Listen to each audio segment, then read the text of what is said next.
today's resource person to get onto this stage. Sir, please.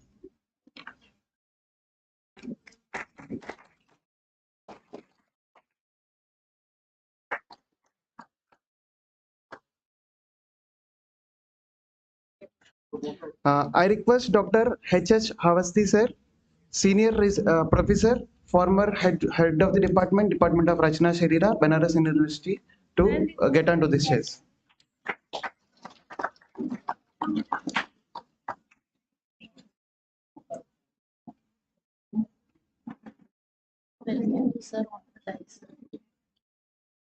I request Dr. Tushar Deshpande, Associate Professor, Department of Draviguna, ARAC, Sangamnagar, Maharashtra, as co-chairperson. I welcome you onto this stage, sir.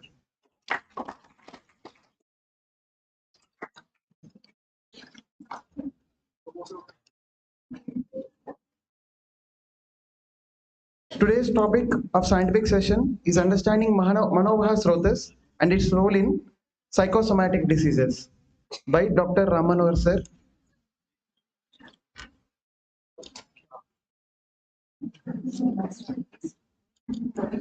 I request guests on the stage for lighting the lamp.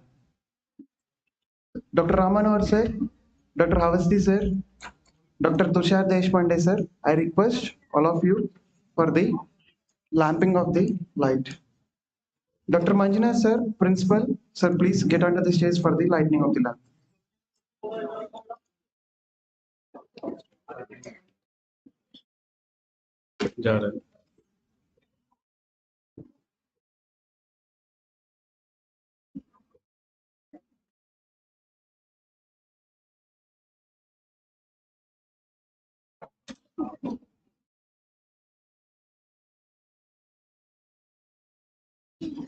Om Hari Om Padam Kadevi Shriyama Deva Padam Pasema Viratraha Isthirai Rangai Tustavakpang Sastanu Vishemai Devahitam Yadayu Sataminnu Sarado Anti Deva Yatrana Chakra Jarasam Tanu Nama Putraso yata pitaro bhavanti mano majaririkata yugantaho aditihidyo aditihi antarikshamaditir mata sapita saputraha visvetevah aditihi panchajana aditihi jatam aditihi janitamma om Dyo Santi Antarichakvang Santi Pithavi Santi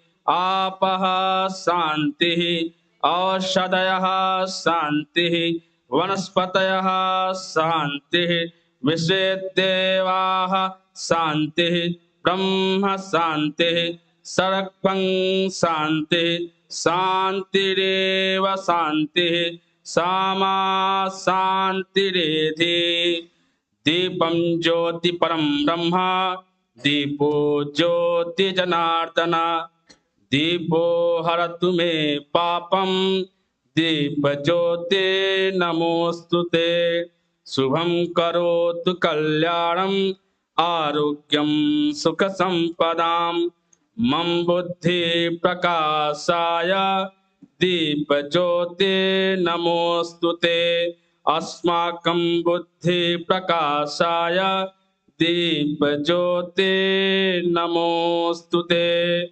Om Dhanvantare Namaha Garadipate Namaha Om Gorakhnathaya Namaha Bharat Bhumai Namaha Sarve Swasasthanam Grahanam Kuruntu.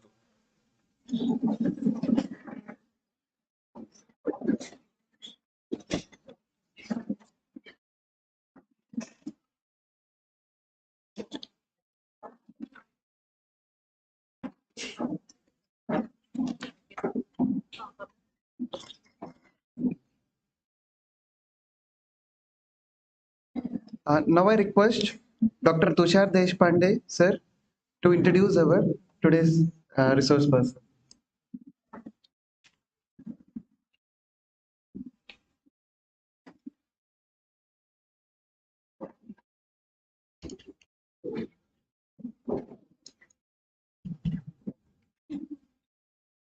Good morning.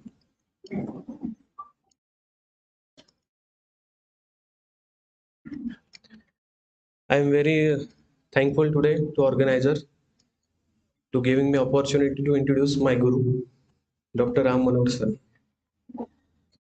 Sir has did his BMS degree from Ayurveda College, Kollam in 1988 to 2001 and MD Ayurveda in Draveguna from ALNMN College. His professional experience, he was a research fellow in LSPSS Coimbatore, FRLST Bangalore, ALM, AMSC Kopa. He was a consultant in Reliance Health and Technology Bangalore, Clinical Research GM, Ayurveda Nilayam Madurai. He was a Director of Research, Diabetic Trust Coimbatore. He was also a Director and CSO in AVP Research Foundation. Currently, he is having director designation in Amrita Center of Advanced Research in Ayurveda and School Level Research Committee, Amrita School of Ayurveda. He is having teaching experience as a lecturer in ALNRM Kopa College. He is also Ayurveda instructor at Southern California University Health Science USA since 2014. He was also visiting lecturer at SN University Germany and faculty of MSc program at Berlin, Germany. Research experience, sir is having as a principal investigation at PADAM run by Indo-Japan Collaborative Program. Also, project principal investigator at National Institute of Health. It's a Ayurvedic Center for Collaborative Research. Principal investigation in Dhara, funded by CCRS, Government of India. Principal investigator in Rudra, funded by Government of India. Principal investigator in funded by Government of Italy. Principal investigator funded by Ministry of Ayush in 2021-2023. He's been awarded as Ayurveda Ratan Award in 2022, Dhanvantari Award, Dr. Keshav Baliram Hedgewar Healing Honor Award, Vaishak Bhushan Puraskar from Vagbhat Sarani, and Dr. C. Dwarkana Memorial Award. He is having currently holding the honorary position as co-chair in Special Interest Group on Ayurveda Society of Integrative Oncology Research Advisor, Indian National Science Academy, Government of India, member of Scientific Advisory Board in COVID-19 Task Force funded by Ministry of Ayush. He is also a member of Task Force of Evidence-Based Traditional Medicine funded by Government of India. Also a member of Task Force for Primary Healthcare Task NHSRC, Ministry of Health and Family Welfare, Government of India.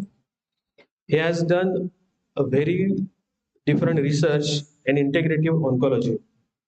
He was invited as speaker at the World Cancer Congress held in Geneva, Switzerland in October 2022, organized by National Cancer Institute, USA. He is currently collaborating with University of California, San Francisco, and Western Sydney University, Australia to develop research project in integrative oncology. Sir has published several research publications and has several media appearances. I invite Dr. Ram Manohar sir for the session. Thank you.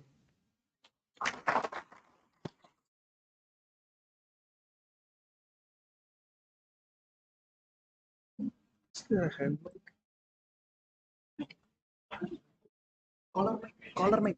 Caller mic. Caller mic charge. क्या हुआ?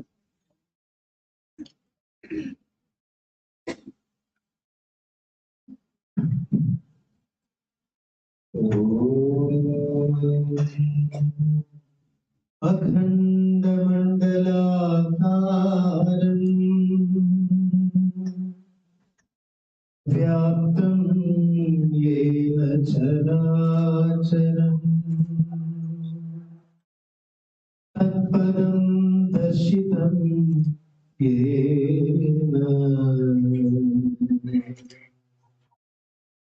तस्मै Shri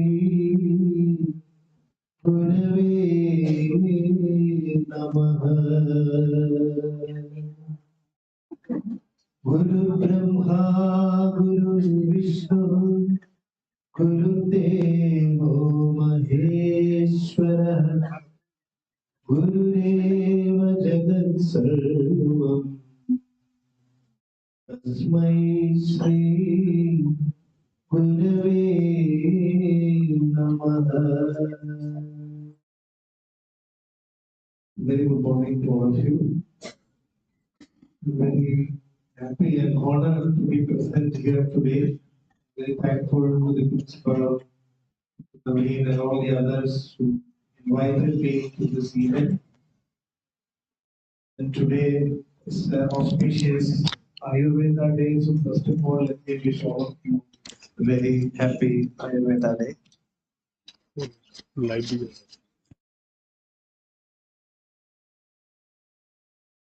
Oh, hello. Am I audible? Ah, it's for live. Okay.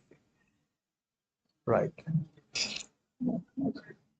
Yes, so I was mentioning that I wish all of you a very happy Ayurveda Day. Ayurveda is emerging, globally as a holistic healthcare system. And today's topic is very interesting. We are talking about interesting but a difficult topic. It's Manovaha Srotas.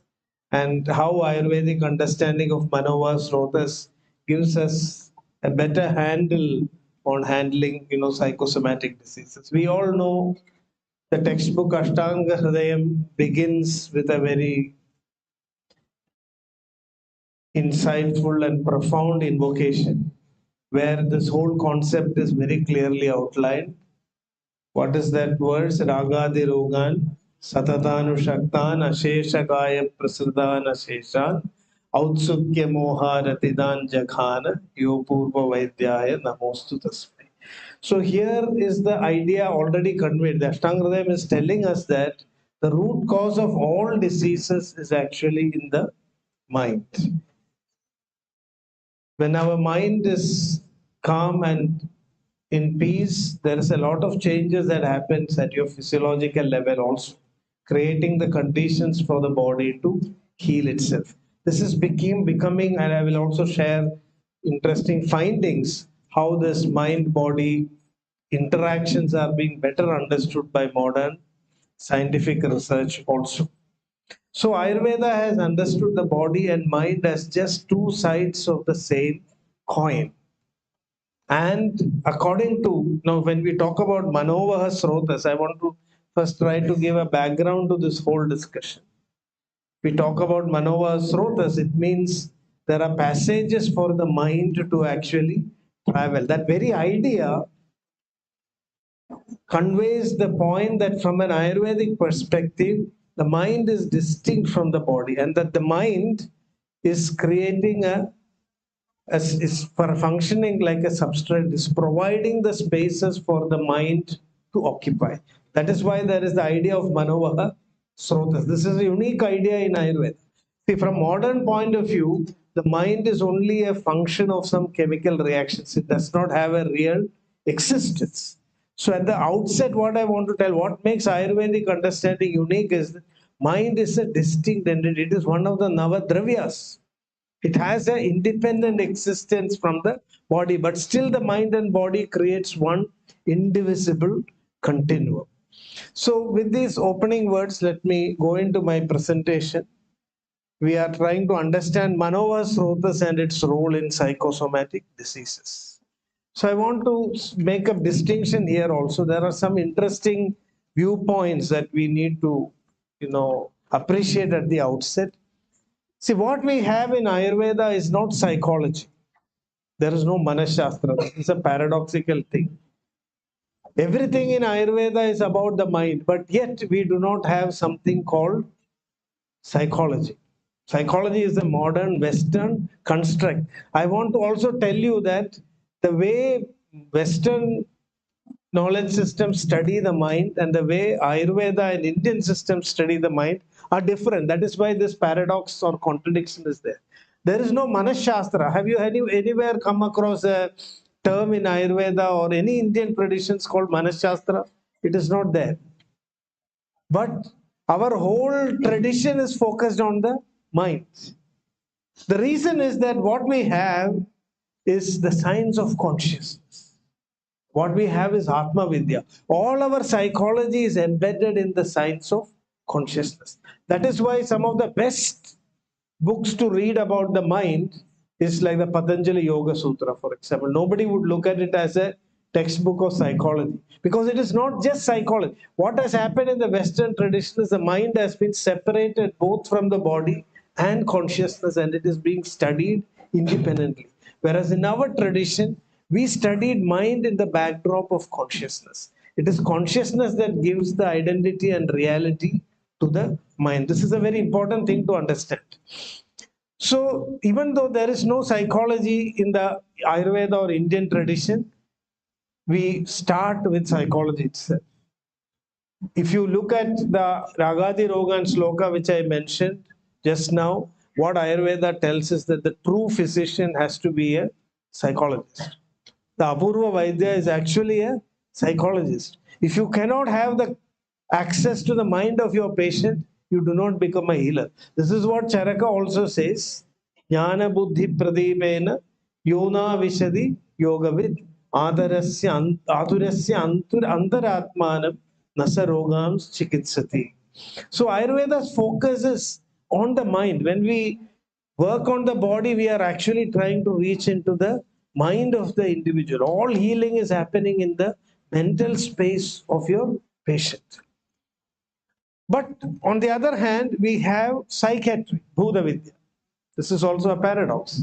We don't have psychology, but we have psychiatry. The reason is, see, the healthy mind is integrated with the body and self, so it is not studied separately. The sick mind is in disharmony with the body and self. So only when the mind becomes sick, we study it separately. When it is healthy, it is integrated. It is the mind that keeps your body and self united, making our personality one continuum. So Indian tradition studies the mind with reference to the self, and so we have Atma Vidya. Modern science studies the mind with reference to body brain. So we have psychology, neuropsychology, these kind of. So these are differences. I just wanted at the outset to give the perspectival backdrop. And when we are looking at mind in Ayurveda, we are going to also look at consciousness. We are going to look at our spiritual traditions to better understand what is mind. Is that clear? See, there is a very profound, now there is a big effort in modern times to bring back ancient Indian perspectives on psychology. How many of you know, have you heard of Maslow? Sorry. Maslow's concepts of, this is in management science, Maslow's levels of, needs, human needs. Yes, yes. So if you really look, there are concepts. Maslow was actually influenced by yoga. Very few people know that. In all management studies, they are talking about Maslow's needs. And this is a very important construct today, in management psychology. A little known fact about Maslow is that his hierarchy of needs theory is inspired by the Panchakosha theory of Vedanta, which discusses 5 planes of consciousness. Annamaya Kosha, the plane of physical, Pranamaya, emotional, Manomaya, plane of mental, Vijnanamaya, the plane of intuition, and Anandamaya, or the plane of bliss. So psychology is inseparably woven with narratives of spirituality. In India, there I can give so many more examples of modern psychologists who have been inspired by the spiritual traditions of India and brought those concepts into modern psychology. A lot of frameworks and conceptual understanding has come from. So this is just a few slides to remind us how we look at the human being. So we know the Panchakosha theory, you are all aware of this. How do we relate this to Ayurveda? Is the Panchakosha theory there in Ayurveda? It is not there in those terms, but it is important to know that Ayurveda also has modeled itself in this framework. We have heard of Shattvatma Shariram Cha. Sharirendriya Sattvatma Samyogodhari Jivitam. So how do you relate the Panchakosha with Ayurveda? Annamaya Kosha is Sharira. Pranamaya kosha represents Indriyas. Manomaya kosha represents Manas. Vijnanamaya kosha represents Buddhi. And then the Anandamaya kosha represents Atma. So if you look at it very carefully, Ayurveda has also accepted the Panchamaya kosha Siddhanta. But Ayurveda explains it in terms of Sharira, Indriyas, Sattva, Atma and Buddhi. Buddhi is also there. Buddhi is discussed in all our Shastras as different from the Manas. Nishchayatmika Buddhi. Samshayatmaka Manas. Now you have, there is this five-dimensional view of the human being. The Bhagavad Gita is also a very good model of psychology. You know, Ayurveda has also used this model. Does anybody know where it is mentioned in Ayurveda, the Bhagavad Gita model of the human body? So the Bhagavad Gita model is Atma is the Rathi, the charioteer. Buddhi is the Sarathi. Krishna is the Sarathi, Buddhi. Manas is the Pragraha, Indriyas, Haya, and Sharira is Ratha. So you can see this model is ingrained in all our narratives in our tradition. In Ayurveda, but they have been used in different terms. Like in Bhagavad Gita, it is presented in a very graphical way. So when you look at Bhagavad Gita, it is a book on deep psychology. The very imagery of Bhagavad Gita is just this conversation to understand who you are. So Arjuna standing in the Ratha itself is a symbolism of this five-dimensional model of the human body. And in mental diseases, in Ayurveda, it is mentioned how does a mentally sick person behave? Bhrashta saradhivad ratha. Bhrashta saradhivad ratha. Just a half a sloka is there. See, if you want to see the connection between Indian sciences, we have to read very, very carefully. Today, because we are reading translations, we are missing these connections. Now, if you say Ayurveda is deeply connected to Patanjali Yoga Sutra, it's connected to Bhagavad Gita, we may not be easily able to appreciate it. It is not necessary for Ayurveda to write a commentary on Bhagavad Gita to say that Ayurveda is influenced by Bhagavad Gita. Just half a pada of a sloka is there to tell this. This is the same worldview that Ayurveda has also accepted. So what happens? Buddhi Brahma is what is, according to Ayurveda, Buddhi Nasha is the basis of all mental illnesses. This is what Krishna also says. Buddhi Nashad Pranashyati. So Bhrashta Sarathi vad Ratha. Who is the Sarathi? Buddhim tu Sarathim Vidhi. So we need to actually read the Shastras very deeply and carefully to get this overall insight. So this is how Ayurveda looks at Atma, Buddhi, Manas, Indriya and Sharira. Because this is a model which is more useful for Ayurveda than in Vedanta. So we don't use the Panchakosha language, but that same reality we are also accepting. Why I am telling this is, see, we have to understand Manas and not mind. Mind is not equal to Manas, because mind is a loaded word. In Ayurveda, we have Antakarana Chatushtaya. So when you are telling Manas, what are you talking about? Is it Manas, Buddhi, Smriti, Ahankara? All these things together create what modern science calls as Manas. So we cannot loosely correlate Manas and mind. So I am telling all this just to show that we have our own technical terminology. What do we mean by Atman? If you look at Psych, it is a very complex terminology. It includes consciousness, it includes ego, it includes so many things, which in Ayurveda are very different. So before we go into our discussion, one key point that we have to understand is that we have to understand the concept of Ayurveda in its own terms. What is Manas? We have also a four-dimensional human being view where Sattvam Atma, Indriya, Atma, Sattva, Manas, Indriya and Sharira that I already mentioned. And then we have also three-dimensional view, Atma, Sattva and Sharira. So the key message I want to actually give is that in Ayurveda we have, at least if you look at this 5, 4, 3-dimensional views, there's clearly three distinctions. The body, what we translate loosely as mind, and then consciousness. So what is very important to understand Ayurvedic psychology and Manas is the distinction between Manas and consciousness. Manas is different from Atma. Manas is different from Atma. This distinction is not made in modern conversations. Now, today, recently, there is emerging a new branch called study of consciousness. But this distinction is not made. If we want to understand mind or manas from an Ayurvedic perspective, we must clearly distinguish between consciousness and mind. So, even though the body and mind are considered as distinct entities, they form one indivisible continuum. This is a very fundamental concept in Ayurveda. Manas sharirayos tapo parasparam apiprajet. Adhar adheya bhavena taptajya ghadayuriva. This is a very fundamental image that Ayurveda tells us. Manas sharirayos tapo parasparam apiprajet. If the mind is tapta, the body will also be tapta. If the body gets tapta, the mind will also get tapta.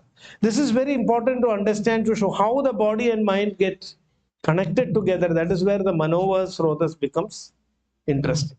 Now, where is Manovaha Srotas described in Ayurveda? Not much discussions are there. Commentators have only introduced that term. It is not even there in the actual textbook. Whereas we have in the Trayodasha Srotas of Charaka or Sushrutas, pairs of Srotas, we don't have Manovaha Srotas there. But the commentators in many, many contexts, they have discussed the concept of Manovaha Srota. So I'm trying to tell you in my, what I have understood about this connection between body and mind in Ayurveda. So Deha Mano Lakshanayor Vastunor Adhara Adheya Bhavena Sthitatvat Dvayorapi Santapo Yukta. Because the body and mind are in Adhara Adheya Bhav. What is the connection between body and mind? It is like between Adhara and Adheya. The body is like the vessel and the mind is contained in that vessel. This is what Ayurveda is telling. And how does this happen? I'll try to explain the mechanism of how the body and mind interacts, which is so critical for us to understand Manovaha Srotas. So, yatha adheyena ayogolagena santaptena tada adharasya kadahade santapa. Adharena cha kadahadina santaptena adheyasya gridade santapa. If you heat an iron vessel, if the ghee inside that vessel will also get automatically heated. If you pour hot ghee into an iron vessel, what will happen? The iron vessel will also get heated. So one gets heated, the other will also get heated. This is a very fundamental image. And so according to Ayurveda, all diseases are psychosomatic. There is no pure mental disease or pure physical disease. Only the degree of affliction, you can say one is more physical, the other is more psychological. But both are affected at the same time. So this is another point, because these are the themes in our title today. Psychosomatic diseases, Manovaha, Srotas, Manas. So Shariram hi sattvam anudhavati. The body follows the mind. In other words, the body expresses the mind. There's the story of Socrates. Have you heard of Socrates? Socrates, was a great worshipper of the truth. But he was very, very ugly. He had a very ugly face. How many of you have seen Socrates? Not the live Socrates. Philosopher. He was a great philosopher of truth. Philosophy means actually philos, means love. Sophia means wisdom. So he was a true philosopher. In India, we have in Sanskrit also a similar term, Satyakama. Satyakama means one who loves the truth. So Socrates actually lived for truth. So one day, there was an expert, face reading expert, who was walking around when Socrates was sitting with his disciples. And looking at Socrates' face, that person gave a picture of his character. Said he's a very mean, selfish, gave a very negative profiling of Socrates. And his disciples got so angry, they ran to this person. We'll slap you if you tell one more word. You don't know who Socrates is. And then Socrates from there, he's tell them, stop it. He said, no, no, don't scold him. He is true. What he says is true. He's telling my past because my body currently, how my body is expressing is a reminder of my past. It takes time. Now I have changed, but my body is still reflecting my past. So we have in our tradition also what we call a Samudrika Shastra. We today call this as body language. Have you heard of body language? You can read a person's mind by looking at their body. Even now we know that we give so many cues. A lot of communication actually happens through your body, not through your mind. You can be silent, you can communicate through your eyes, you can communicate through your face, you can communicate through the postures that you are in. And this is what Ayurveda has said, Shariram hi sattum anudhavati. So the mind is not only using the body as its vehicle, but it is also expressing itself through the body. Is that clear? So the ultimate therapy in Ayurveda is the cleansing of the mind. This is a key concept that Ayurveda, even in physical diseases, we are asking to treat ultimately we have to treat the mind. Otherwise, you cannot reverse the complete pathology. So I hope this idea is clear how the body and mind are. We'll go deeper into that. Now, another concept that we need to understand is that the body, mind, and consciousness are separate things. In the sense that body and mind are more related to each other. Body and mind are part of Prakriti, means matter. Now, this is a very interesting concept. Mind, according to Ayurveda, is material. It is part of Prakriti, not Purusha. Purusha is different. Consciousness is different from mind. This is a very, very important underlying theme. So that body and mind are more related to each other. Descartes, have you heard of Descartes? René Descartes, he created what is called as the Cartesian approach. It's called a dichotomy. Descartes created in modern thinking separation between body and mind. So even though Ayurveda considers body and mind are different, we consider both of them to be part of one material continuum. Your mind is made out of the food that you eat. Physical things that happen to your body can affect your mind because both are part of Prakriti. Now, it is difficult to find exact correlations and translations for concepts and terminologies related to mind as described in Ayurveda and modern psychology. So, Ayurveda has used Upanishadic systems of thought, and it's very, very important to read our concepts independent of our temptation to correlate it with modern concepts. That is why I told all this. The models are different. One is based on a Cartesian dichotomy of body and mind. So what they mean by mind, what they mean by psyche, all these things are very different from what Ayurveda means by manas, buddhi, ahankara. So I request that we all look at the Sanskrit terms and try to understand what they actually mean without jumping to correlations and connections. Now, mind is a dravya. From the Vaisheshika system, it's one of the 9 fundamental dravyas in the universe. And from the Sankhya system of thought, Ayurveda explains that the mind is derived from the Trigunas. So Rajas and Tamas are considered as the faults of the mind, and our goal is to tame Rajas and Tamas, bringing it within the dominance of Sattva. So through the Sankhya and Vaisheshika system, Ayurveda has created a model of the mind that it is a dravya and it is Trigunatmaka. So we'll keep this in mind as we continue our discussion. Now, following the Vedantic thought, Ayurveda describes the mind as Antakarana, that it has these 4 components. So we have to create a model of the mind. Manas, Buddhi, Ahankara, and Chitta. So when I am talking about mind in English, I'm looking at the totality, not just Manas. Is that okay? Do you agree to this convention? Because it's very difficult otherwise to. So mind, what is a very umbrella term, in Ayurveda, it is a dravya. And that dravya is Trigunatmaka. And it has 4 components: manas, buddhi, ahankara, and chitta. Is that clear?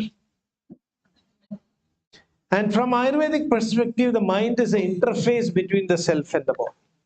The mind is an interface. That is why it slips. You cannot catch it. You can see it either in the body or in the consciousness. You cannot catch it separately. That is the reason why they did not create a separate science of psychology. You can see the shadow of the mind in your body, or when you are meditating, you can see the source of the mind, but you cannot catch the mind. We'll always have a doubt whether the mind really exists or not.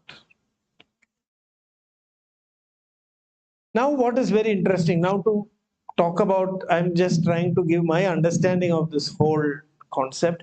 This mind is a dravya, trigunatmaka, it has 4 components. Now, a very important point, this Charaka says, Anuttvamatha Chekatvam Dvau Gunau Manasa Smrtau. Anutvam and Ekatvam. There is only one mind, but it is Anu.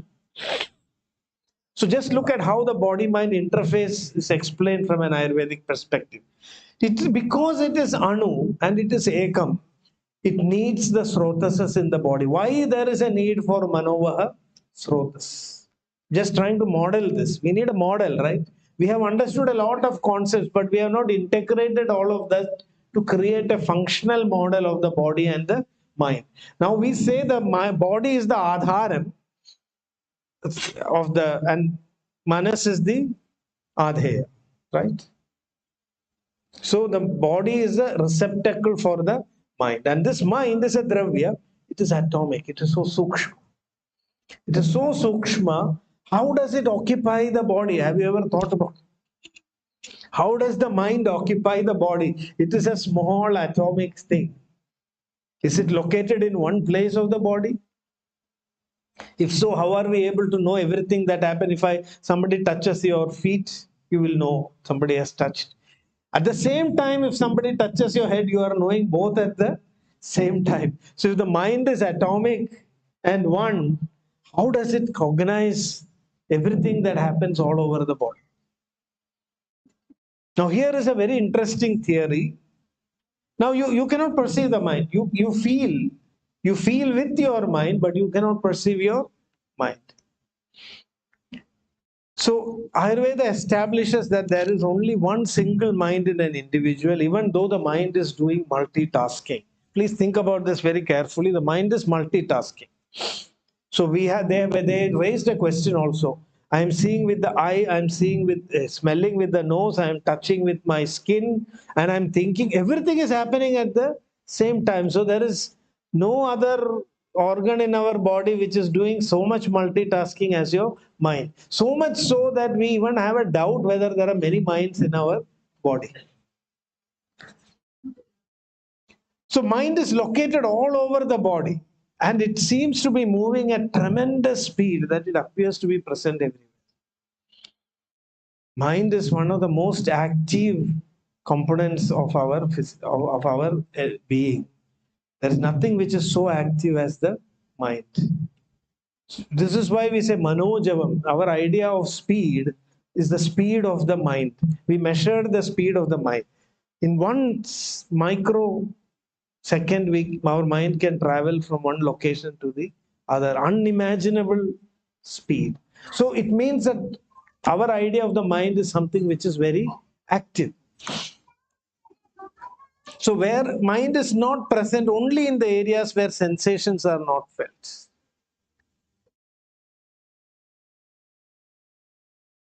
So anyway, some slides are not in order. For logic, I will like. Have you heard of the Utpala Shatapatra Nyaya? Anybody heard of Utpala Shatapatra Nyaya? Utpala means water lily. Shatapatra means 100 petals. So if you take 100 petals of water lily flower and pierce a needle through that, it will appear as though the needle has pierced all these petals at the same time, because in 1 second it comes to the other side. Your eye cannot catch that sequence. You'll need a high aperture camera video camera to capture that how it is piercing one petal after the other. If you put it on a slow motion, you can see. Similarly, if you were to bring a slow motion image of how your mind is traveling to the body, maybe there is some scopy in the future to capture the movement of your mind. You will see that your mind is actually moving to every bit and corner of your body, one after the other. So there will be a moment where the mind is present only in one point, then, but it has to reach out to every nook and corner of the body. Just imagine how fast the mind is traveling. From the head to the tip of the toe, the mind has to do parikrama. Continuously it has to move. Are you able to imagine? Without missing any single point. And wherever there is some active interaction, it has to be present actively. It is continuously moving like a scout looking at the whole place. The mind is continuously moving in your body at such tremendous speed. And it is in this model that Manovaha Srotas achieves significance. Manovaha Srotas is those micro passages through which the mind continuously. So if you were to create a model of the human mind and body, the body as a substrate, a very porous substratum. Sroto Mayamhi Shariram, that is what Charaka has told. There is nothing other than Srotas in the human body. So everything is porous. So we go to the most, now one very important distinction we have to make is the distinction between Pranavaha Srotas and Manovaha Srotas. What modern medicine has understood as pathways of mental activities are belonging to the realm of only Pranavaha Srotas. All neurological functions, the nervous system is actually representing only the Pranavaha Srotas, not the Manovaha Srotas. According to Ayurveda, Manovaha Srotas is even deeper. So, our human body is a porous substance. If you just imagine, if you were to become smaller than your mouth, don't write this because mostly in the digestive system we will get digested if you enter into the but just imagine you have a acid proof vest and you want to enter into somebody's body and have a journey. So the smaller you become, you will find another passage is there. If you become still smaller, you will find again another passage is there. So this is like a, you can think of a science fiction possibility that you are entering the body. So as you see bigger passages, macro spaces, they collapse into micro spaces, even still micro spaces. And then you enter at a point, you will enter what is called as the Manovaha Srotas, one of the most Sukshma Srotas of the body, through which the mind actually moves. So if the Manovaha Srotas is very, very important, because if it is through a dynamic physiological activity that the Manovaha Srotas are opening. This is there in the yogic tradition. The more you do the sadhana, the more the shuddhi of the deha comes, more these like petals opening, these micro inner channels will open. And the biggest channel in the is the, you see, of Sahasrara Chakra, 1,000-petaled lotus. So what did we understand from this? The body is the substratum of the mind. And the mind is an atomic singular entity which is moving throughout the body at such high speed that it appears to be present everywhere, omnipresent. And the Manovaha Srotas represent the micro channels through which the mind is traveling in this body. They are so micro, such a micro high speed conduit for the mind that the mind is able to move through all of them in such a way is as if you are creating a light. If you make it move very fast, it appears that it is present all over the place. The mind appears to be present all over the place. So this is Manas. Do you get an idea? Manas, body, and the Manovaha Srotas, which connects the body. So through the Manovaha Srotas, the mind is connecting with the body. And the Manovaha Srotas, we can say ojas and all these subtle elements, dhatus of the body are linked to the Manovaha Srotas. Because without ojas, the mind cannot function. Now, even though the mind is so active, the mind is also resting, especially when we sleep. So they came with a question, is there a seat for the mind? There is no special seat because the mind is traveling everywhere. And modern science is also coming with newer ideas about where the mind could be. Our current understanding is that the mind is connected to the brain. And there's a big debate going on whether there is a mind different from the brain or whether the brain itself is our mind. So this is the discovery of the brain and spinal cord. Our ideas about how the mind functions has completely changed. But there is a misunderstanding that Ayurveda considers the heart to be the seat of the mind.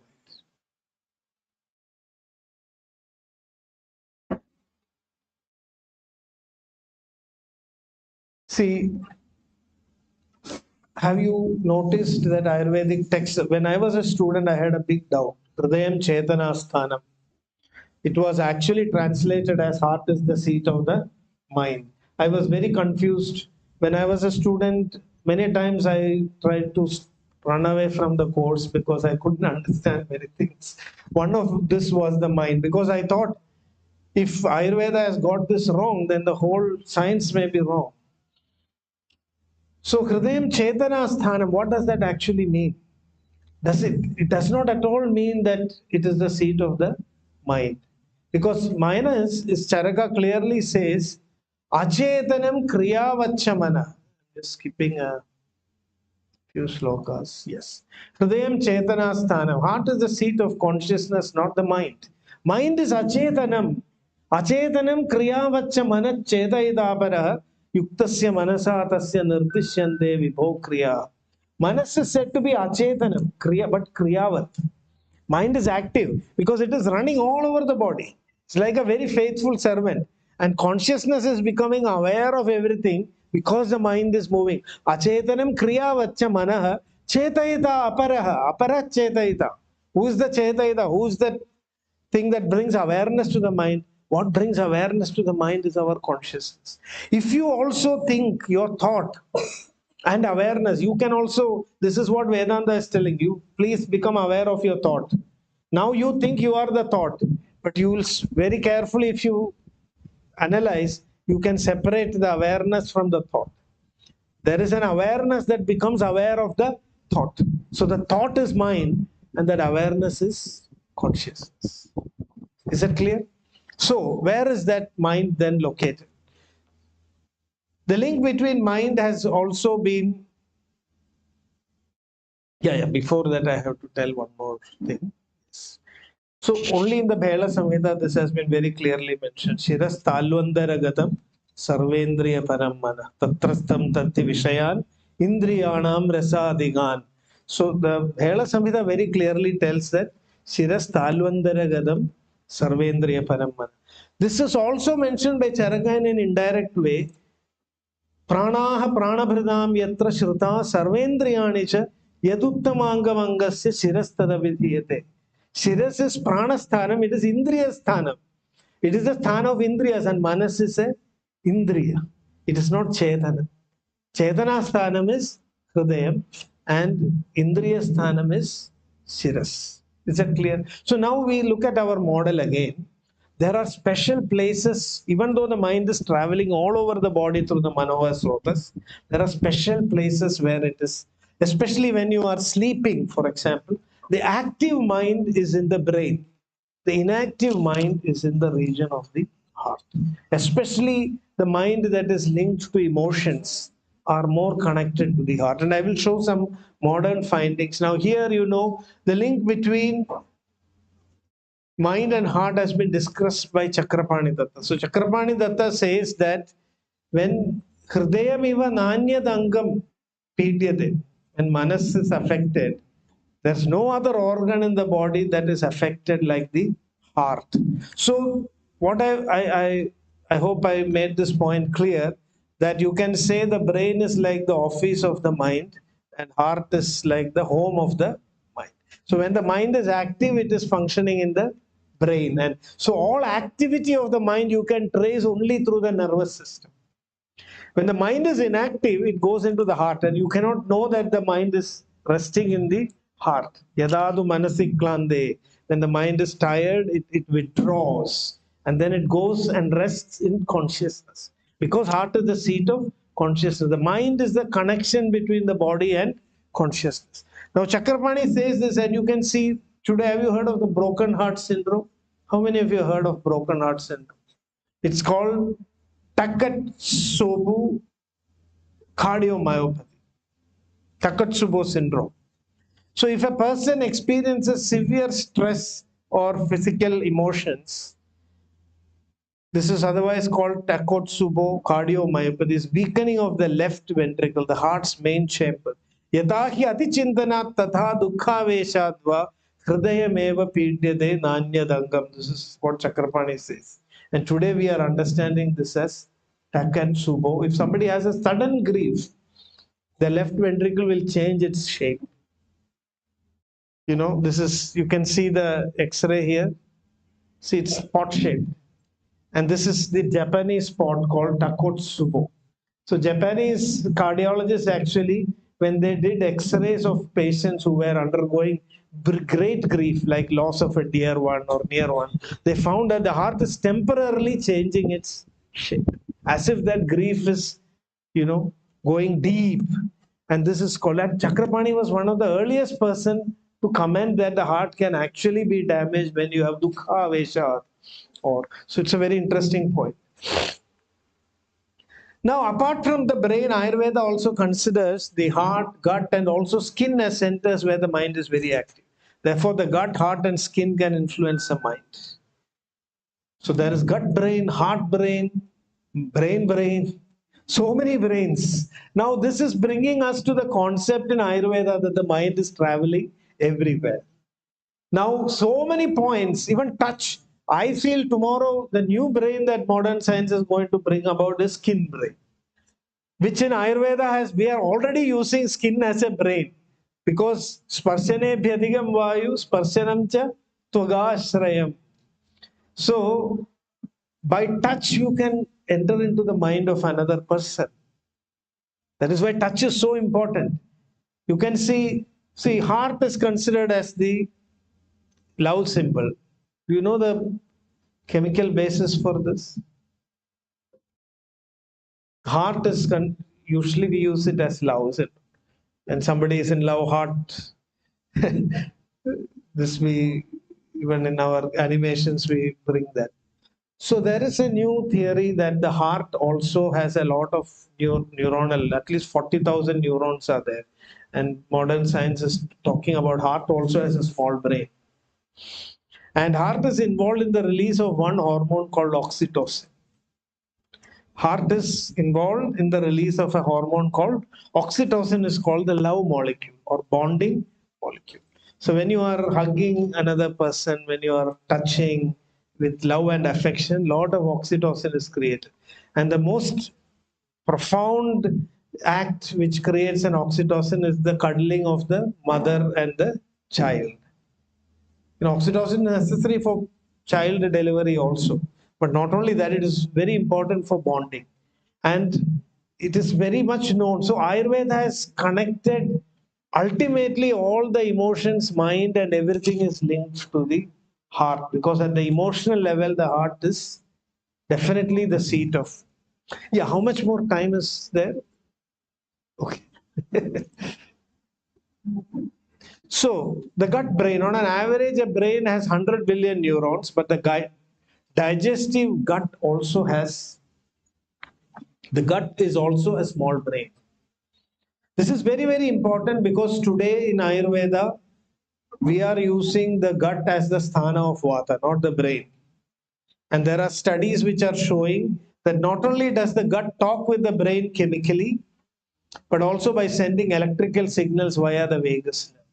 The vagus nerve seems to be one of the pathways for the mind because connecting to the whole body and sending feedback on how the organs are continuously to the brain.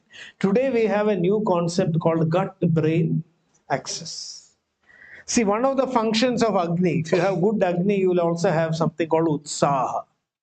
When a person has good Agni, they will have Utsaha. Utsaha means enthusiasm, comes from your Agni. Now, modern science is telling us that 95% of serotonin is produced in your gut. If your gut is good, then you produce serotonin, is called the happiness hormone. If you have enough serotonin, you have a happy state of mind. So all happiness starts from the gut. That is why when you want to do a business meeting, you do it usually over dinner or lunch. Because if you feed the other person, they will have good serotonin. Then your business deal will work. Don't ever talk business deals on empty stomach, because this is serotonin. Most of the gut neurons are used in the daily grind of digestion. And it's also showing that there is an flow of information from the gut to the brain, and it is mostly one-sided. Looks like the brain is listening to the gut and not the other way around. It is not the gut is listening to the brain, brain is listening to the gut. So this Nabhi, which we consider, Nabhi is the Prana Pavana, Nabhi as a center of Prana, and the Pakwashaya as the seat of Vata, which, and we do Vasti and all these treatments for the gut. Through the gut, we are modulating the gut-brain axis and then influencing the nervous system. This is a very profound insight. So, okay, serotonin is, I already mentioned.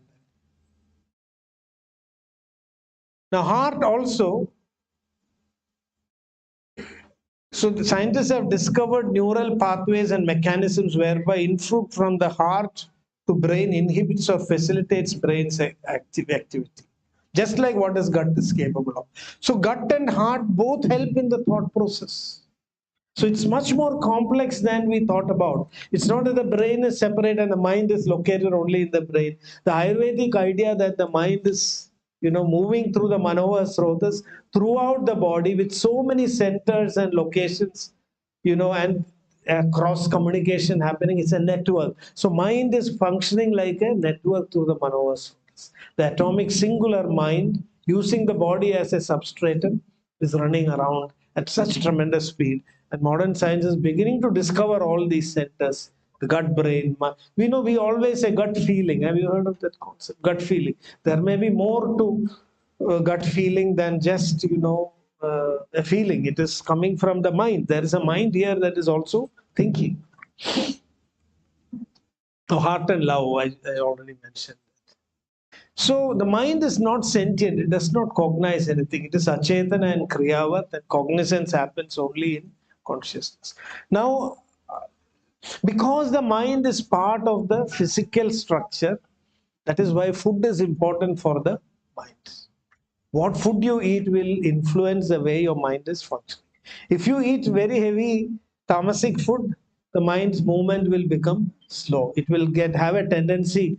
Its movement in the Manohar Srotas, when it becomes extreme. So Sattva, Rajas and Tamas actually represent modalities in which the mind is moving. So when you are driving a car, I usually use this for Prakriti concept. The physical Prakriti is like the engine of the car, and the mental Prakriti is like the controls of the car. So if a car is very, power is more, fuel efficiency is poor. That is a Vata car. You start the engine, put the accelerator, it will go in 100, 200 kilometers, but it will burn all the fuel very quickly. That is a typical Vata type of situation. If you have the Kapha car, which will move very slowly, but it will use very little fuel. So fuel efficiency is more, but its power is very less. So I have fun trying to classify cars based on the Prakriti. Pitta Prakriti will try to achieve a balance between power and efficiency, fuel efficiency. So it will not be too much powered or too much efficiency modern. So even today, if you look at all the cars, we have three types. You can put them into these three categories. Now, Trigunas in the mind is like the gas pedal, which is accelerator, brake, and clutch. So Sattva Guna is the clutch, without which you cannot decide when the mind should slow down or when it should speed up. So this is how the mind is going in your body. It is continuously, it is navigating through the Manohar Srotas, just like a vehicle is navigating through the roads. When it needs to stop, the tamas, the brake is applied. When it needs to accelerate, the accelerator or rajas is applied. And the sattva decides actually when we should move. So if you think of your own body like this, you can make better use. It's a very simple imagery with which you can take control of your lives. Are you a vatakar, pittakar, or kaphakar? Some people are like vatakars. They get exhausted. Even small thing to do, they will spend all the energy, and in few minutes they will get exhausted. Some others are, and your mind also, you can see your mind, you can control. If you bring sattva, and now they are automated cars. If you become a yogi, automatic transmission. You don't have to worry about the clutch at all. So, so this is a very interesting model of how Ayurveda looks at the. Yeah, so this is something which I explained. Now you can see there's. Okay, I think my time is coming to an end. Can you just tell me how much? 5 minutes, 15 minutes more. Okay, 15 or 5, because there's. I've written 10 minutes. See how the mind and body is linked. This is a very interesting model given in the Madartya chapter of Charaka Samhita. How the body and mind becomes one continuum. Rasa dhatu is made out of food.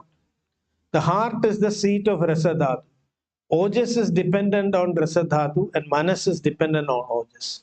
So see, the mind, again, there are many complicated theories in Ayurveda. Complicated because we try to explain it in a short time. We believe that the mind survives the body. Simple. When death happens, it's only the body that gets destroyed. The mind remains. But Ayurveda does not believe in ghosts. There is no white sari ghosts or white dress ghosts accepted in Ayurveda, because once you become disembodied, you go beyond time and space. You are displaced into the mental world. So at the most, ghosts can come only at night when you are sleeping. I think that is why in all traditions, ghosts come only at 12 o'clock.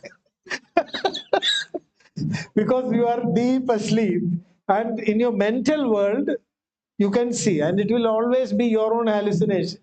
Nobody can prove whether a ghost exists or not, because you cannot see it outside. For a ghost to come, the clock has to strike 12 or 3 o'clock. In our tradition, after 2 o'clock, it is Saraswati Yama. Then ghosts cannot come because your mind becomes sattvic. The Kali Yama between 10 p.m. and 2 a.m. is the time, and especially in the middle of Kali Yama, you are likely to have these encounters with other minds in the cosmos. And that is why when it is dark, when your mind is sleeping, no ghost comes when there is light. Daytime, it doesn't happen. So according to Ayurveda, when you die, what happens is your mind becomes a low voltage. It's like you are sleeping. There is this mild awareness. The body you need the body to give that amplitude to the mind. See, just like a current is there, a low current, you have to amplify it using a dynamo. You can amplify that current. There is a small current. So when a new life is born, Shuddhe Shukrartave Sattva Sakarma Klesha Chodita Garbha Sampadyade Yukti Vashad Agni Rivaranao.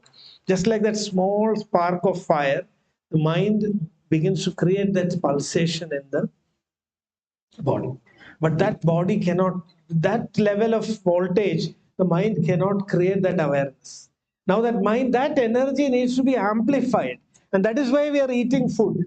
We are eating food so that our mind energy is amplified. If you are fasting for a few days, your mind will become weak. This was an Upanishadic experiment.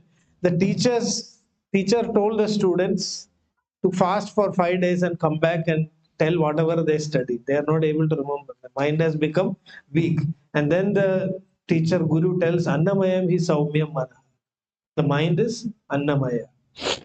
So when you eat food and when the Rasa Dhatu is pure, correct. See, the moment your Rasa Dhatu is affected, your mind is affected. The Rasa Dhatu, the word Rasa means joy. The joy of life. The function of Rasa Dhatu is Prinanam of what? Of the Manas. The Rasa Dhatu means the joy of life from matter. Why it is Rasadhatu? It is only in living forms it can become Rasadhatu. Because that Rasadhatu becomes Ojas. Rasatmagam vahanti oja. Tannibaddham hi cheshtitam. Without that Rasadhatu, you cannot do any cheshta. You cannot even think. So that Ojas, Sattvam Urjayadi, in a previous slide I showed, the function of Ahara is Sattvam Urjayati. It actually means it amplifies the voltage of the mind so that it becomes aware. So as long as the mind is connected to a body, it is able to do a karma. Otherwise, it is frozen. In death, in my opinion, we are in deep cold storage. Till another body comes, we are in cold storage. Nothing, no karma, no further action is possible. Karma is possible only when you have a body. And the body, what it does? The body, when it eats food and converts it into rasa, and that rasa is Vyanena rasadhadurhi vikshepojita karmana yugabat sarvadojasram dehe vikshipyate sada. The rasadhatu is also running all around because the mind is running all around. Actually speaking, the rasadhatu is not just nourishing your physical tissues, it is running to nourish your mind. That is why, according to Ayurveda, it is rasa chankramana, not rakta chankramana. Hrudo raso nisaradi tasmad edi cha sarvada sirabir hridayam vedi tasmad hritprabhavasira. So the rasa dhatu, this is a model I am just proposing before you, that the mind is running all around, and everywhere if the mind has to be active, the rasa dhatu has to burn. Because when the rasa dhatu burns, the energy is produced to amplify the mind. And then the mind becomes aware. And that is why, the brain is very glucose thirsty. Have you heard of that? It's one of the organs which is sucking glucose from your system. The heart is very poor chap. The problem with the heart is that, it is holding all the blood in your body, but it gets supplied through very miserly vessels called the coronary arteries. And there, if you can see, the heart is selfless, the brain is selfish. The brain has a circle of Willis and all those strong circulatory systems so that it can take all the glucose that is required. The more you start thinking, the more glucose you will need. But the heart is selfless. The heart is really doing a yajna. Yajna means after it is eating only the shishtam. The heart eats what remains, because the opening of the coronary artery is from the aortic duct in such a way that when the heart is supplying blood, the aortic wall will close the opening to the coronary artery. Which means when the heart is pumping blood strongly, it is not taking even a single drop of blood. It is not taking a single drop of blood for itself. After supplying to the whole body, the blood will return back. And what returns will go through the coronary arteries. If the heart was selfish, there would be no heart attack. Because heart does not have to die for want of a few drops of blood. This is the penury amidst plenty. This is the paradox of the heart. The heart, you have a heart attack when all the blood is inside the heart, but it is not able to take even a single drop. So, what we are talking about here is that manas is dependent on all this. Anything that affects the food, the heart, or ojas will affect your mind. So, this is the model of Sharira, Manas, Atma that Ayurveda offers. In a very short time, this is all I can do, but I hope it provokes some thoughts on how we can think about the whole process. And whatever I said, is in tune with modern recent studies happening in neurophysiology and, understanding of the mind. The last point I can say is that, we have all the mechanisms in our body to create our own happiness. All the drugs that we need from outside can be created in our own body. Do you know endocannabinoid? There was an Israeli scientist and some others who discovered that the body has endocannabinoid receptors. But they didn't know why the receptors are there, because it means the body has its own drugstore. It is creating its own cannabis and going on a bliss. So this is what yogis say. Our Sadguru always used to say, I'm always on a high because I do yoga. because I'm always like I'm drugged. You can drug yourself with your own body. These are called the neurochemicals of happiness. Now, this story about, with that I will conclude. The endocannabinoid, so this is why the body and mind are interlinked. Your sattva, your ahara is necessary. That is why ahara shuddhau, sattva shuddhi. Sattva shuddhau, dhruva smriti. Smriti labhe sarva grandhinam vipramoksha. So when your food becomes pure, your mind also becomes pure because of this process. The rasadhatu, when it is shuddha, your mind will also become shuddha. That is why the Upanishads also say raso vaisa. With the rasadhatu is pure, you can get annam tu annam brahmam vijanid. Anna is equivalent to Brahman. That is why when Bhagavad Gita also Brahmarpanam, Brahmahavi, Brahmagnau, Brahmanahudam, Brahmaiva Dena Gandhavyam, Brahma Karma, Samadhin. Annam is the passage to Brahman. This is a powerful concept. That is why food became so sacred. India is one of the only cultures which gives Annadanam. Because through Annadanam, moksha, Mokshadana. When the food is pure and it is given to the all creatures and they digest and transform, it creates the conditions in the mind for you to get the highest bliss. Now, coming back to the story of endocannabinoid. So there were many scientists who proposed that there are endocannabinoids, body is producing endocannabinoids. That is why there are these receptors. So receptors were found before the chemicals. One of these Israeli scientists came to India. He came to Pondicherry to Sri Aurobindo Ashram. And while he was there at Sri Aurobindo Ashram, he got the intuition that I will be the one who's going to discover this endocannabinoid. It's as if some spiritual, insight he got. And he gave it a name 4 years before he discovered it. This is the only chemical in the world of chemistry which has got a Sanskrit name. He gave that chemical a name called anandamide or bliss molecule.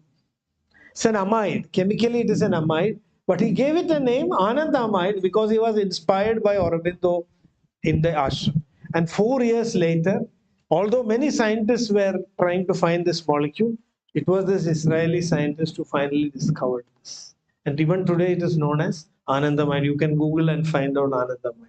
It's an endocannabinoid. So many molecules of bliss, the bliss molecule, the pain molecule, endorphin. So if you run every day in the morning, I tried to run a little bit in the campus today. You will produce a lot of endocannabinoids. So you don't have to go and have a shot. Similarly, if you play sports, you will have endorphin in your system, which is painkiller. If you do yoga, GABA will increase, which is anti-anxiety molecule. If you keep goals in your life and you say at the end of the day, yes, I did it, you can reward yourself. Dopamine, serotonin, all this will increase. So in this way, there are so many chemicals and the connection between the mind and body, even though Ayurveda considers them separate, it is interlinked into one continuum.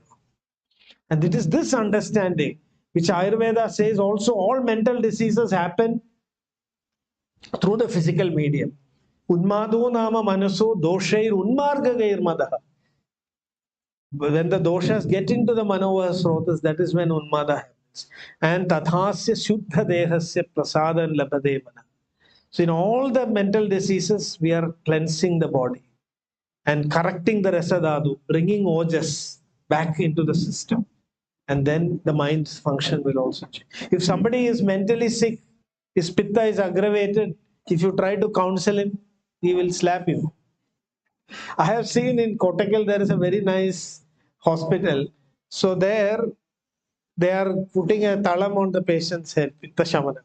After that Pitta Shamana happens, your mind will be more easy to access. So through the body, we can access the mind. So to conclude, Ayurveda has given us a very beautiful model of the human body and mind. And through the Manovaha, Srotas and the concept of Anuttu, we have studied all these concepts. But perhaps it took for me also many, many years to see the connections, joining all the dots together so that we get a comprehensive picture. And that is in tune with many of the recent developments happening in the field. So with these words, I will conclude. I hope this was helpful and at least provoke you to think in a different way about this topic. Thank you so much. Thank you, sir, for your informative, wonderful speech. Now I ask Professor Dr. H.S. Avanti, sir, for his remarks on this session as a chairperson.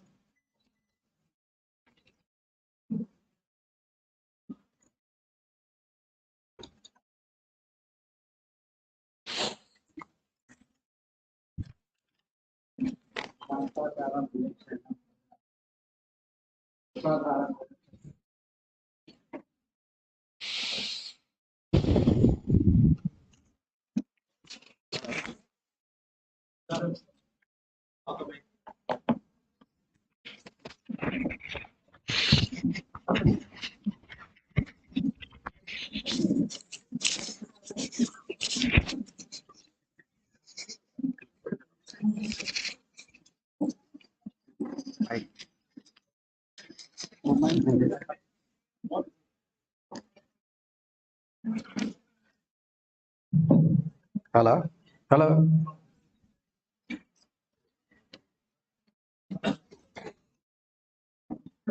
Our esteemed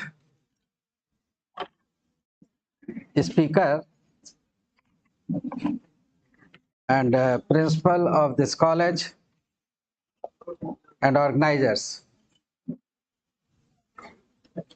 Our speaker has talked about the Manovaha, Srotas and diseases. He has very well explained each and every corner of the mind, man, as well as the other authentic researchers, work of authentic researchers. He has talked so many things.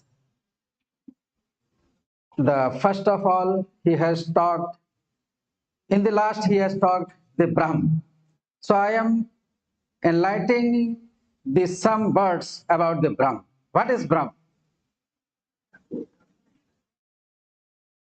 All Vedic literature is related to the Brahm. तो वेदांतिक के हिसाब से मैं आपको बताऊं, क्योंकि योग जो हमारे सीएम साहब हैं योगी जी और मोदी जी, इन्होंने एक वैदिक सेंटर खोला है बीएचयू में, जो कि जो वहाँ का मंदिर है विश्वनाथ मंदिर, उसके बगल में 2 टावर बहुत बड़ी बनी है, जिसमें यही वर्क हो रहा है।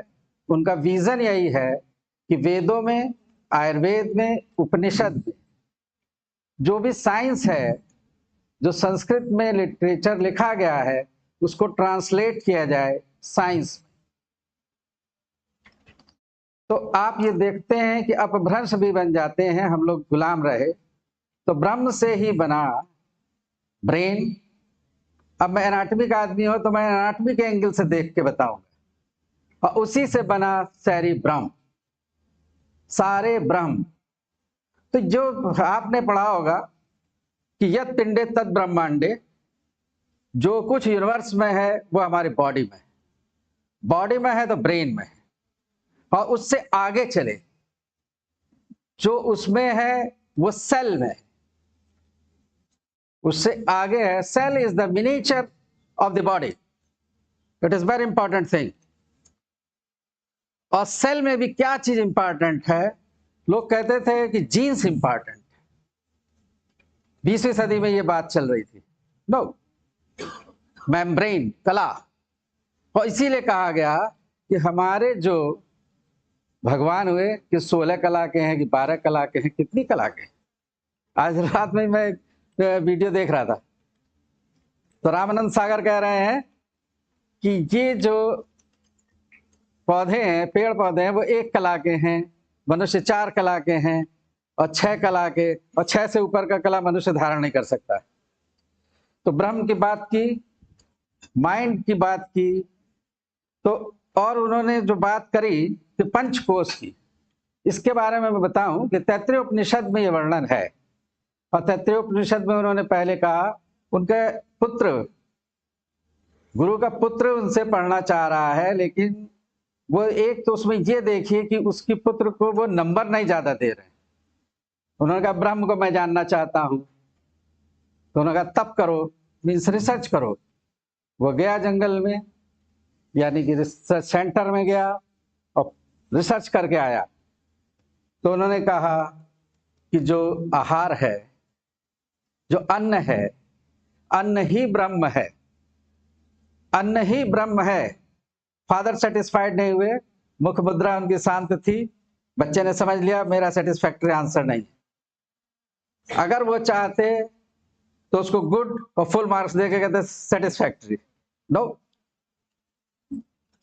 तो अन्न से ही मन बना है। जो अभी सर ने बात करी कि मन को है क्या, सात्विक है, राजस है, तामस है, ये सांख्य का है। तो अन्न की बात हुई, फिर वो दूसरी बार रिसर्च करके आए तब प्राण। तो आपने कोविड पीरियड में देखा कि जो है प्राण का क्या महत्व था।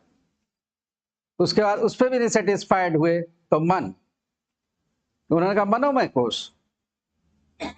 तो यहां पे आ जाता है कि पूरे पूरे ब्रेन में जो बात आ रही है, वहां पे मन आ रहा है, बुद्धि आ रहा है, आनंद आ रहा है, तो ये इंटरनल। तो और उन्होंने जो बात की कि जो हमारे वेदों में कर्ण की बात आई, कर्ण मीन्स इंस्ट्रूमेंट। तो कर्ण दो प्रकार के हैं, तो अंतःकरण भी है, तो एक बाह्य करण है, तो इंद्रियां हैं बाह्य करण के रूप में। तो इंद्रियाज आर, जो हम आपको देख रहे हैं, अब एनाटॉमी की बात करेंगे हम कि मन कहाँ पे है, किसको इंद्रिय कहेंगे, किसको मन कहेंगे, क्या कहेंगे। तो इंद्रिय कहाँ से चालू होती है? इंद्रियाज are the peripheral organ, means eye ball, tongue, ear, nose. These are situated near the Brahma, means brain, क्योंकि वहां वायर कम से कम लगे नर्वस सिस्टम का। तो वहां वो पेरिफेरल है। और इंद्रिय कहां तक मानेंगे एनाटॉमी के हिसाब से? तो आई बॉल जहां से चालू हुई, फिर ऑप्टिक ट्रैक चालू हुआ, और फिर जो एरिया चालू हुआ ऑक्सीपिटल लोब पे 17, 18 and 19।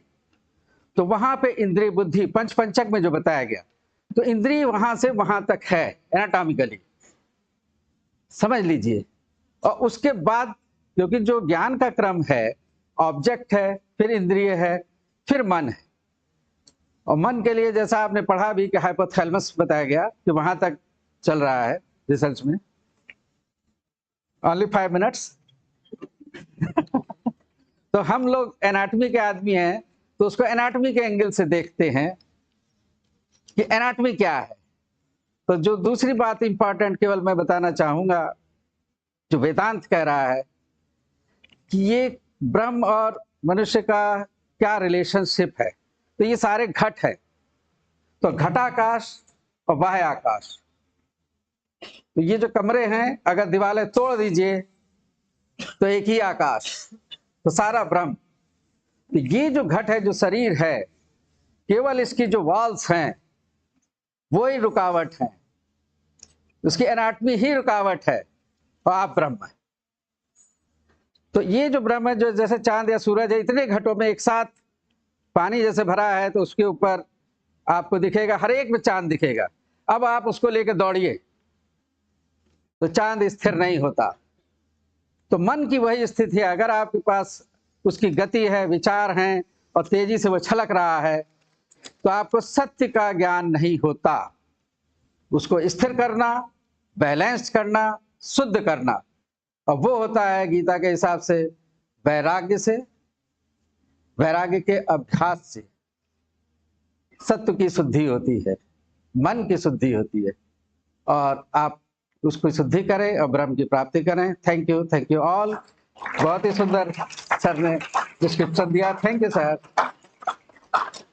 Thank you, sir, for your wonderful remarks on the session. Now I request Dr. Prasanna Mogosale, sir, Associate Professor, SDM ODP, to felicitate the resource person.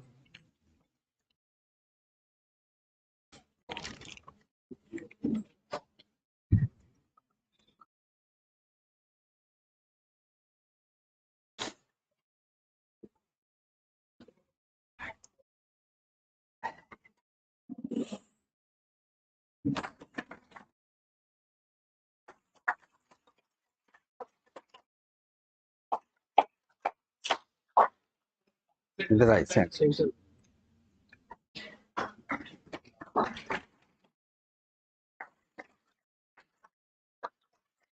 Now I request Dr. Devi Asnayan ma'am, Professor, Department of Kriya Sharir, GGMS, to felicitate the chairperson and the co-chairperson.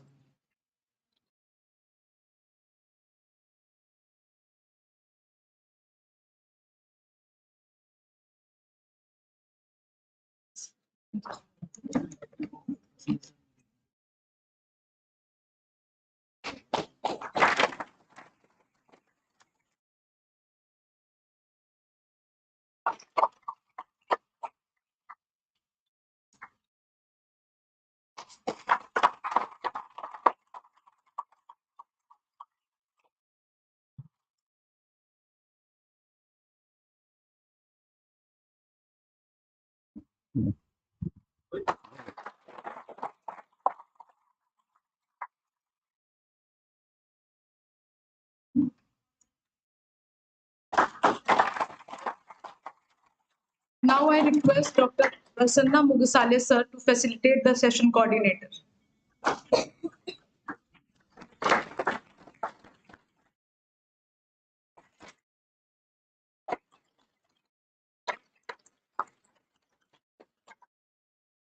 I request sir to facilitate the reportier of the session.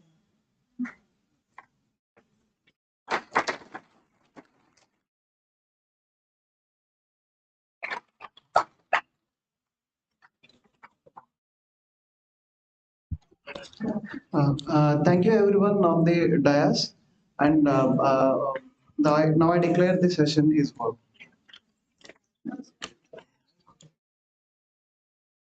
Good morning, everyone. I, Shambhavi Shukla, welcome you all in the second scientific session of day 3 of National Seminar SUKHAAYU, which is an online session. It's indeed a moment of honor for us to have Dr. Parameshwarappa S. Vyabjagi sir, Professor, Department of Roganidana Vikriti Vigyana, as the resource person of this session. I welcome Dr. Gopi Krishna sir, Professor and HOD, Roganidana Vikriti Vigyana Department, as the chairperson of this session. I request sir to get on the stage. I welcome Dr. Yasmin S. Ma'am. I welcome Dr. Yasmin S. Ma'am, Associate Professor, Dravyaguna Department, as the co-chairperson of the session. Now, I request the co-chairperson, Dr. Yasmin S. Ma'am, to introduce our resource person of the session.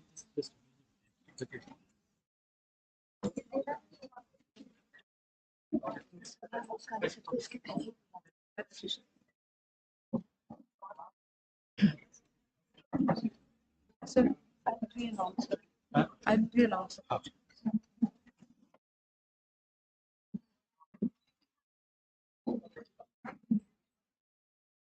Yes, yes, no.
Now,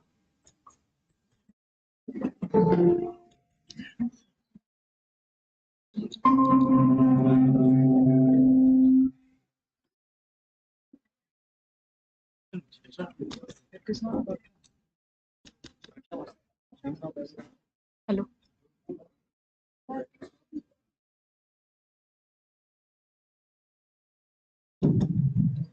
Now, I request the co-chairperson, Dr. Yasmin ma'am, to introduce our resource person of the session.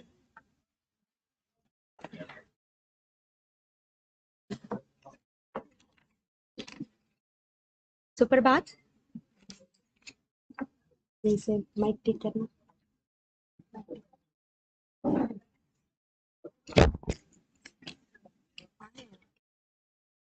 है ना कौन है ये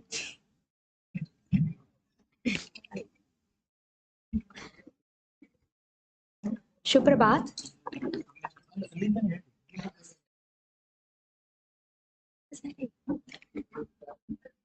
सुप्रभात. On behalf of the administration, it's my very great privilege and my most pleasant duty to welcome here the eminent speaker, Dr. Parameshwarappa Shivappa. So, Dr. Parameshwarappa Shivappa, at this moment working as Professor, Department of Vikruti Vijnana, Faculty of Ayurveda, BHU, Varanasi. So, educational qualification, BMS, MD, Roga Vijnana, Vikruti Vijnana, PhD in Kaya Chikitsa. Doctor got 21 years.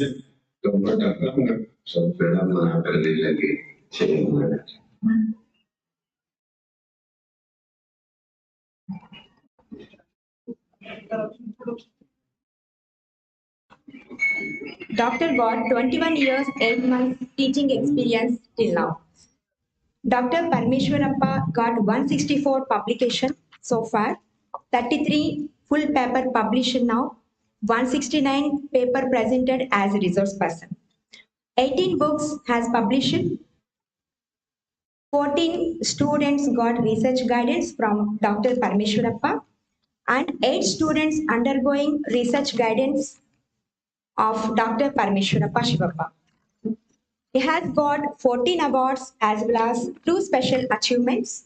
In addition to, Doctor is advisory board member for International Journal of Research in Ayurveda and Pharmacy, as well as editorial board member for Journal of Ayush and reviewer for International Journal of Clinical Nutrition. He has got 14 awards. One is Excellence in Ayurveda is awarded for recognition of excellence in outstanding services provided through Ayurvedic system of healing to the sufferings of mankind. This award is provided at ACARA's 10th International Conference on Ayurveda and Lifestyle Disorders. Next one, personalized approach in patient management. Next, clinical study of Amavata and its modern interpretation. It's on CME program and symbiotic approach of treatment for better global health care and challenges organized by Department of Sangyaharana, BHU, Varanasi. Next, clinical history and management principles for the Prameha. Next, best book of the year award for 3 volumes of textbook of Kaya Chikitsa. Next, critical evaluation of concept of Avarana. Next one, Yoga Gaurava Award, International Conference on Yoga and Science and Education. Most prestigious award, Charaka Award 2016 for recognition of excellence in Ayurvedic teaching. This award is provided at ACNA's 19th International Conference on, this is on integrated medicine for perfect health. Next is Roganidana Visharada for recognition of excellence in Ayurvedic teaching and research. This award is provided at APNA's 19th International Conference on Integrated Medicine for Perfect Health. Next one is Mahima Young Scientist Award. In addition to that, two more special achievements. One is Kapha and Kapha Pittaja type of body constitution. Next one is understanding of Amavata in relation to modern medicine, which is held on 17th International Ayurveda Symposium, and the second research seminar on Ayurveda. Dr. Parmeshwarappa got research experience and as well as research guidance on many studies have done related to disease Kamala, Ekangavata, Atistaulia, Madhumeha, Amavata, genetic association of Deha Prakriti and Sara in Madhumeha. A study on Guruchi and Shunti with special reference to its role in Amavata. And last one is clinical evaluation of treatment toxicity of Arbuda with special reference to Prakriti, Kosta, Agni and Satya. Dr. got PhD, so completed clinical assessment of Kosta and its relation with Prakriti and Annavaha, Purushavaha, Sroto, Vikara. And under PhD on a critical study of Reta Pariksha in relation to male infertility and find out the prevalence of male infertility in tribal population 2020. So 18 books written so far. One is the 2 volumes of Ayurvediya Vikruti Vignan and Roga Vignan. And another book is Kala Azar in Ayurveda, which is published in Chaukampa Sanskrit Samsthan.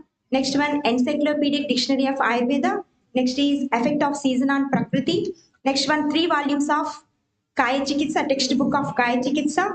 And next is on Miracle Tree, it's on Shigru.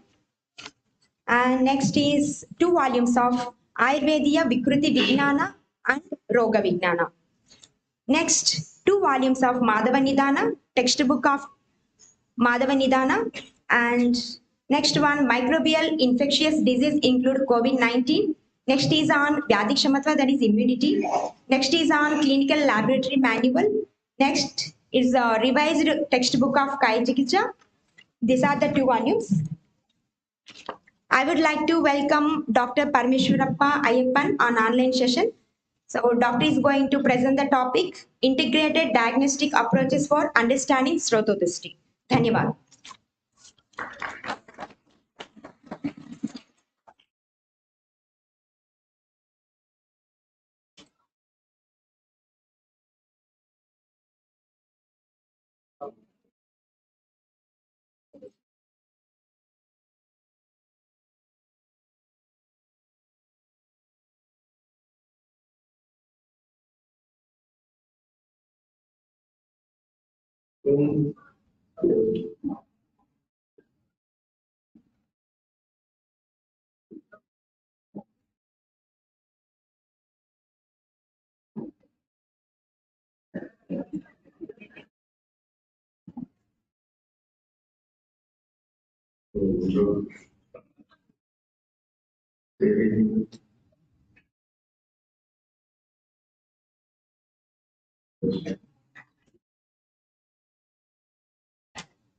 Is slides visible?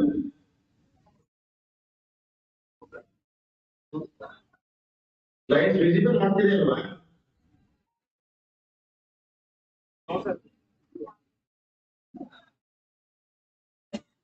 ಓಂ ನಮಃ ಶಿವಾಯ.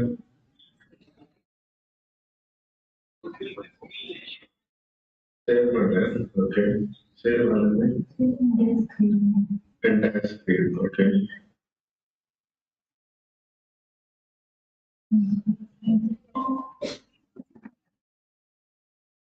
ಬರ್ತಿದೆಲ್ವಾ? ಈಗ ನಾವು ಮತ್ತೆ ಇದರಲ್ಲಿ ಸ್ವಲ್ಪ ಮಾಡಿ. Is it audible?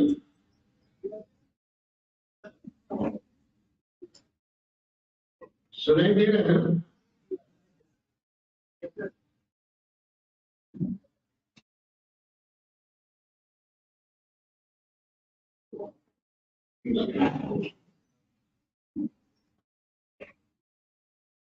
ओम नमः शिवाय.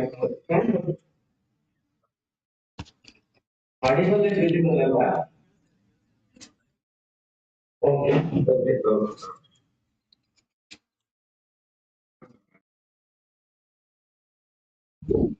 Namah Shivaya, Har Har Mahadev.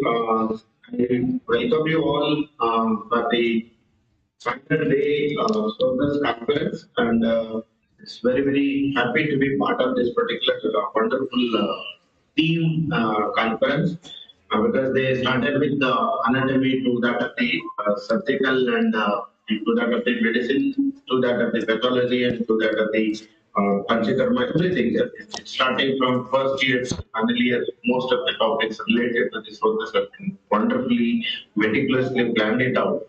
So I heartily congratulate Professor Manjunath sir, principal of the college, for making a wonderful event and inviting the very good, wonderful resource persons. And I hope this particular conference is very a great success.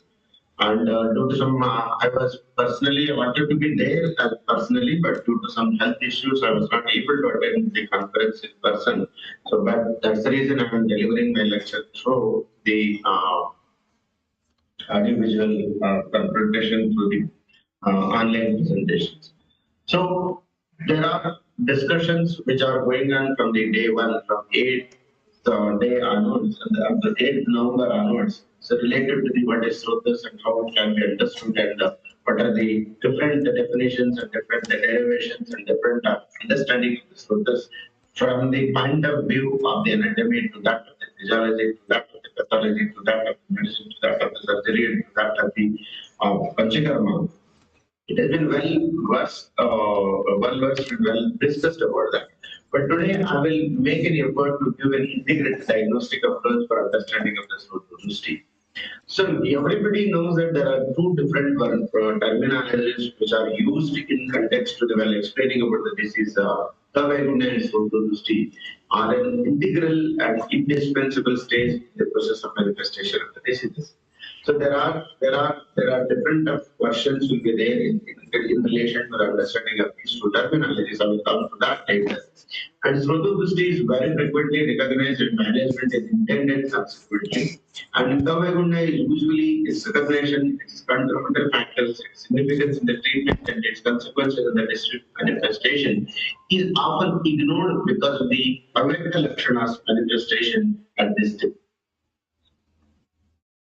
So, the causes of the genesis of a disease and their normalcy, everybody knows that it brings about the health, and it is caused by the normal intake of the ACARA and this thing. But on the contrary, if there is an aggravation of the vitiation of the Srotas, so this Srota vitiation is taking place because of the Ahara Vihara so that the pathogen factors which brings the Ahara and Viharas which aggravate the doshas, which also aggravates these Srotas, are brings vitiation in the Srotas, and the properties which are opposite to that of the dhatus, which also bring the abnormalities in the Srotas. So this is about the Sroto Dusti Lakshana. Although there is no direct reference for the definition of the Sroto Dusti found anywhere in the Samhitas directly, but the word exclusively described in the Charaka Samhita while explaining the physiological factors which brings abnormalities in the Srotas. That's the reason Srotas are Pradushaka, but has been word used in that particular. Everybody is aware that I think it has been discussing from the day 1 and 8 November itself that the 10 types of offenses Srotas are there. I was not going to the depth of it. Then comes to the what are the symptoms of Sroto. The symptoms of Sroto are presented, and but the results of the Sroto Lakshanas are not mentioned separately. But the Acharas has also hinted that they are nothing but the Dhatu Kadosha Vikaras only because these arise from the Dhatu of Sroto Dusti. The Sroto Lakshanas are the four cardinal signs and symptoms of the Sroto Lakshanas mentioned, and most of the diseases which can be clubbed under these either four categories. So that is what is one is atipravritti, that is increased activity may be increased in any sense. Maybe the secretions may be increased, movements may be increased, bowel movements are maybe increased, secretions of the bowel, secretions are increased, gastrointestinal secretions, everything. So anything which is in excess form, maybe in the form of the excess formation of the stool, excess formation of the urine, excess formation of the dhatumalas and the tremalas and everything. The number two is the sangha obstruction. That is there is an hindrance for the normal movement of the doshas, or the hindrance for the normal flow of the dhatus from one place to another place, because the dhatu circulation, the dhatu nourishment is taking place by the proper nourishment, and the non-physiological functions are taking place with the uninterrupted srotas. If there is an obstruction in the srotas, naturally that brings about the manifestation of the disease. Another one is about the Siragrati. Siragrati means where there is in the form of aneurysm, or maybe in the form of the varicose veins, or in the form of anything. So anything of that kind which creates abnormalities in the structures of the arteries and the veins, so that can lead to the development of the many diseases. And Margagamana, that is in the opposite direction, where the components moves from the one place to the another place in a different directions, like the mutra moves to the Purusasthana, Purusha moves to the Mutrasthana, like that. There is an abnormal movement of the things takes place from one Srotas to the another Srotas. So these Srotodushti Lakshanas may occur either independently or in combination. Usually some of the diseases manifest because the only Sroto Avarodha, and some may be manifesting because of only the atipravritti, and some may be manifesting because of the atipravritti, Margagamana, and some may be manifesting because of Siragrati. But in certain conditions where there may be a combination of the atipravritti with that of the Margagamana, like that, maybe Sangha with that of the Margagamana. So like that, there may be a combination of the things. Srotodushti may be there in one particular disease, and if there isn't, there are 2 or 3 Srotodushti lakshanas present in that particular condition. So that we can consider it as the very, very difficult for the management, or the disease will become this thing. So among 4, Sangha usually gives rise to the obstruction in the Srotas, may give rise to a lot of diseases, and majority of the diseases are arising due to the Sangha, or to the, there is a hindrance to the normal movement of the dosha, the malas, and this thing.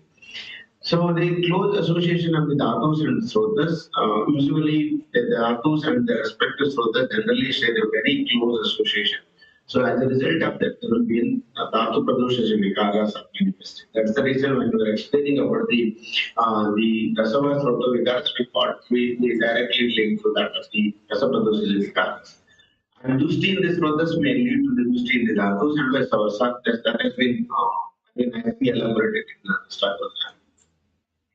And again, the initiation of this Srotas, everybody is aware that leads to there are many abnormalities taking place inside the body because of until and unless there is a Srotas or get diseased, until and unless Srotas get deformed, until and unless Srotas get involved, there is less likely chances of developing the disease, because the Srotas is a very, very vital component and very, very important thing, which is responsible for the supposed dosha samurchana. So until and unless there will be dosha samurchana takes place, there won't be any manifestation of the diseases. So that's why it is due to the abnormalities in the Srotas that is leading to the development of the more set of abnormal pathological events taking place, and that is resulting in the development of the disease process. See, then again, one is the dosha samurchana is taking place in the Srotas, where it has been derived when the Srotas is originated, or the Srotas marga, where there is an obstruction either in its own moolasthana or in the circulating pathways, or in the end product and end of the Srotas. Wherever if there is an obstruction, if there is a deformity, if there is a deviation in the Srotas, that leads to the Imriprodosvikaras or Prodosvikaras that respectively manifest. The circulating doshas and the doshas are usually that deposit in the Srotas due to the Kavaigunya, as mentioned in the Stana Samsaya stage of the Kriyakala. But at this stage, there is an interaction between the doshas and doshas resulting in the development of the diseases. Like there have been what are the doshas, the Dhatu, Udatu, and Malas. Where there is some motion of the doshas with that of the Dhatus, doshas with that of the Udatu, doshas with that of the dosha Dhatu Malas, doshas with that of the ACARA Malas, doshas with that of the Indriya Malas. All combination things will leads to the development of the disease process inside the body. So the stage of the interaction between the dosha and dosha and its consequent reactions might be considered as the Sroto. So what is Sroto exactly means? The stage of interaction between the dosha and its consequent reactions might be considered as the Sroto. And the phase of Kavaigunya and Sroto are taking place in the site of the Psychosomatic stage, and that is the base for the antigen antibody combinations, or we can call it dosha sammochana, and that may be the resulting action for the formation of the diseases. Kavaigunya, the word Kavaigunya is vividly found in the classical text of the Ayurveda. Pranamata usually well the Rasa, that is the final product of the digestion thrown away into the whole body. And while companion as to eat like that, this is what the ACARA has mentioned. So while circulating the propelled resal largest in the region of the susceptibility, that is Kavaigunya, so leading to the development of the disease, where we can get the reference in the form of Pranina Rasadapati, where the Manovaha is responsible for the circulation of the Rasada whole body. Whenever there is an obstruction in the form of Kavaigunya, so where there is a stuck there, then that favors the development of the social system and development of disease. In Susruta Samhita, Udana where he has been clearly mentioned that the Gupita doshas, where they are circulating around the body, when they become struck because of the Kavaigunya, and that is the place where the Dosha Samvasana is taking place, and that is responsible for the development of the disease. The next question comes, the words Dusti and the Kavaigunya and the Sroto. Usually, most of the people, when explaining about the Ka means Khali, Jaga, or the empty spaces and all those things. To clarify that one, Chakrapati has clearly commented, and the Dalana has commented on the Sroto. So in the commentary of both the Karak and this. Then Dalana on the contrary, the another expressed Kavaigunya as Sroto. So that we cannot say that Kavaigunya and Sroto are two different entities, but according to another expressed Kavaigunya as Sroto only. But the Chakrapani and Dalana has expressed that the Kavaigunya is the Sroto Vaigunya. So Ka refers to the Srotas and Vaigunya refers to the Vigunata. And the Vigunata, Vaigunyata, any deviation from its normal karma and the guna and the is known as the Vigunata. So that the functions and the characteristic properties of the any of the Srotas. So that is known as the Vigunata. Whether that particular Srotas is defect, functioning some defects, or there is a characteristic properties or defect, that is leads to the Vigunata in that particular Srotas. And Vigunata of the Srotas may be broadly classified, maybe we can classify into the Karmata Vaigunya and the Gunata Vaigunya, so that to go into the further depth of the Vigunata. So this particular Karmata Vaigunya, it is brought about by the Guna Vaigunya of the Srotas, usually the Atvakamandya or the Buddhi, influence of the Purva and the Paradatus and the Ama. So this Karmata Vaigunya may be because of the Guna Vaigunya of the Srotas or the Atvakamandya or Buddhi, or influence of the Purva and Paradatus, like previous and the next, and the Ama. The Guna Vaigunya of the Srotas, in case of the Bija Dusti, the Srotas become either anatomically or functionally abnormal, and the result it cannot carry out its normal function. So it is that is Adivala Pravruta or Janmavala Pravruta or the defect from the Sahaja. The Sahaja Vaidikul Rijan where these things are mentioned, where there is a defect in this process is by the birth itself or due to the genetic defect, because of that the whole Srotas has not been formed properly. Dhatu Madhya Ruddhi, in case of the Dhatu Madhya, the conversion inside the Srotas is incomplete, so that leading to the Samadhatu or Dhatu Ruddhi or Apapadhatu Patti. As a result of that, abnormality inside the Srotas occurs, leading to the Karma Vigudata. And the Purva and Paradhatus, where there have been Purva Dhatu, previous Dhatu is in the previous Dhatu is Sama, properly converted. The Uttara Dhatu will also be a Sama because Purva Dhatu has influence on the Paradhatus. So the Purva and Paradhatu is also having a major impact on that particular Srotas because any deviation or any problem in the, for example, if the Purva Dhatu, if it is not properly formed, so it will not assist to formation of the next one. If the next one, if there is an obstruction in the next Paradhatu, that will not allow the Ushaka to go to the next stage, and that will lead to the abnormalities in that particular Srotas, and that will be responsible for the development of the developmental abnormalities inside the Srotas, and that results in the development of the disease. So Purva and Paradhatus, subsequent that is previous Dhatu and the subsequent Dhatus, usually, for example, Samarasa resulting in the Utpatti of Samarasa Dhatu and so on. So usually there is an improper Poshaka Amsha to the Srotas of the Uttara Dhatu and also becomes the abnormal. So if they just like the leakage from the gutter pipe or the sewage pipe is released into the water supply, pipe pollutes the whole drinking water. The same way the previous Dhatu is polluted. The previous that particular amount will carry into the next one, and that particular thing is resulting into the abnormalities in that, and that is resulting into the development of the disease. So the development of the ama either by the driving mandita or the attacking mandita is the main culprit to cause the obstruction inside the Srotas. And Ayanarthena, the word Ayanarthena has been used, signifies that the channels of circulation do not carry the dhatus, but only such of the mobile dhatus and are destined to be transformed to another dhatu situated elsewhere are carried by them. So that particular harmonies is the characteristic property of the Srotas.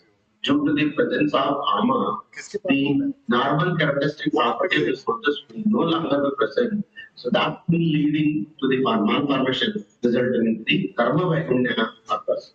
So ultimately, Vahana of the Parinama Dhatu, Parinama Mapadya Dhatu, that is the ultimate end product of the will be interrupted, and that will result in the abnormality in the Dhatus, and that is causing the, if there is a defect in the Dhatus, it means there is the defect in the concerned Srotas also, and that is resulting in the development of the disease. So the Guna Vaikuntha, anatomical and physiological defects, the Prakruta Guna of the Srotas, everybody is aware that this has been discussed in the form of the anatomical structure of the Srotas is very small, maybe wide, maybe long. There are small and that's what stool and Sukshma Srotas are described in Ayurveda. And this, the color and form of the Srotas would be similar to that of the Dhatus which they transport. And these may be in Stula or the Sukshma, Dirga or Pratana. So any divergence from the above qualities are the development of the Sroto Guna Vaikuntha is again Bija Dushti Jana, maybe because of the characteristic structural property of the Srotas is predetermined by the excellence of the genes, and the defective genes may cause anatomical and the physiological deviation or the defect in the Srotas, that leading to the development of the abnormalities in the body. So that's why the Bija Dushti are the anatomical, the genetical defect is very, very important component, because the healthy genes and the normal genes will favor the formation of the normal structure of the Srotas. If there is a genetical defect in there, it will not allow the normal formation of the Srotas, and that leads to the many diseases. So defective formation of the dhatus also, when we defective formation of the dhatus by any means, that leads to the abnormalities in the Srotas, and that causes the disease. Is Sroto Dushti same as Sroto Vaigunya? The question comes, the both words, Vaigunya, usually which we generally discuss, and then most of the time this has been asked in the undergraduate questions, that whether the Vaigunya and Sroto Dushti are similar or dissimilar. So the words usually, if you go to the meaning, the literal meaning of the word, if you go to the another commentary, and if you go to the other Chakrapani and the other commentaries, the word Kavaiguna and Sroto are similar. But some people opinion is that Kavaiguna is may perhaps considered as a precursor to the Sroto. And some are saying that the Sroto Vaigunya is less severe and is only a functional deviation and will not cause a disease, but may predispose for the disease manifestation. So they consider, some people consider this. And whereas the Dushti in the Srotas is severe form of the Sroto Vaigunya, and will ultimately and it's good for the disease. The Kavaigunya and Sroto Dushti are identical. Usually it is identical, believe that there is an abnormality in both the cases to a certain extent, varying proportions of the degrees of deviation. Then the Dushti in the Srotas would give rise to the appearance of the symptoms of signs of that particular Sroto Dushti lakshanas are the Pradoshadivikaras. So it is usually not essential that a disease has to be present wherever there is a product. So that's the reason it is generally considered as precursor. If it is thought to be a milder form of the Sroto Dushti. On the contrary, the Sroto Dushti surely cause the manifestation of the disease. So to summarize, the Kavaigunya and the Sroto Dushti, to differentiate both, it manifests the Kavaigunya manifests the before the dosinosis samorchana and manifests after the dosinosis samorchana. Because the Kavaigunya favors the dosinosis samorchana, and after that there will be a Sroto Dushti space, and it is necessary for Samtriya Avastapti Kriyata, and it is necessary for the Vecta Avastapti Kriyata, and it may manifest as a minor etiological factor, Kavaigunya, but it may manifest due to the complex etiological factors. This the Kavaigunya state is interference state of the Numana Nivibhava, and this one is the Pratyaksha Gamya Bhava. Pururupa is preparatory signs and symptoms observed in this particular stage, and here the Rupa are observed in this particular stage. So Dosha Sanjaya, Prakopa and Prasara Sthana Lakshanas are observed, and here four cardinal symptoms of Patipravati, Sangha, Saragranthi and Mahayogi are mentioned in this particular stage. So the primary and secondary Kavaigunya are the two important positive factors to cause the Sroto Vaigunya. So the creation of the Bija Dushti Janya Kavaigunya is due to the influence of defective genes. The secondary Kavaigunya results due to the deeds done by the individual after birth and itself to the genetic one. There may be actions and the actions done by the individual after the birth.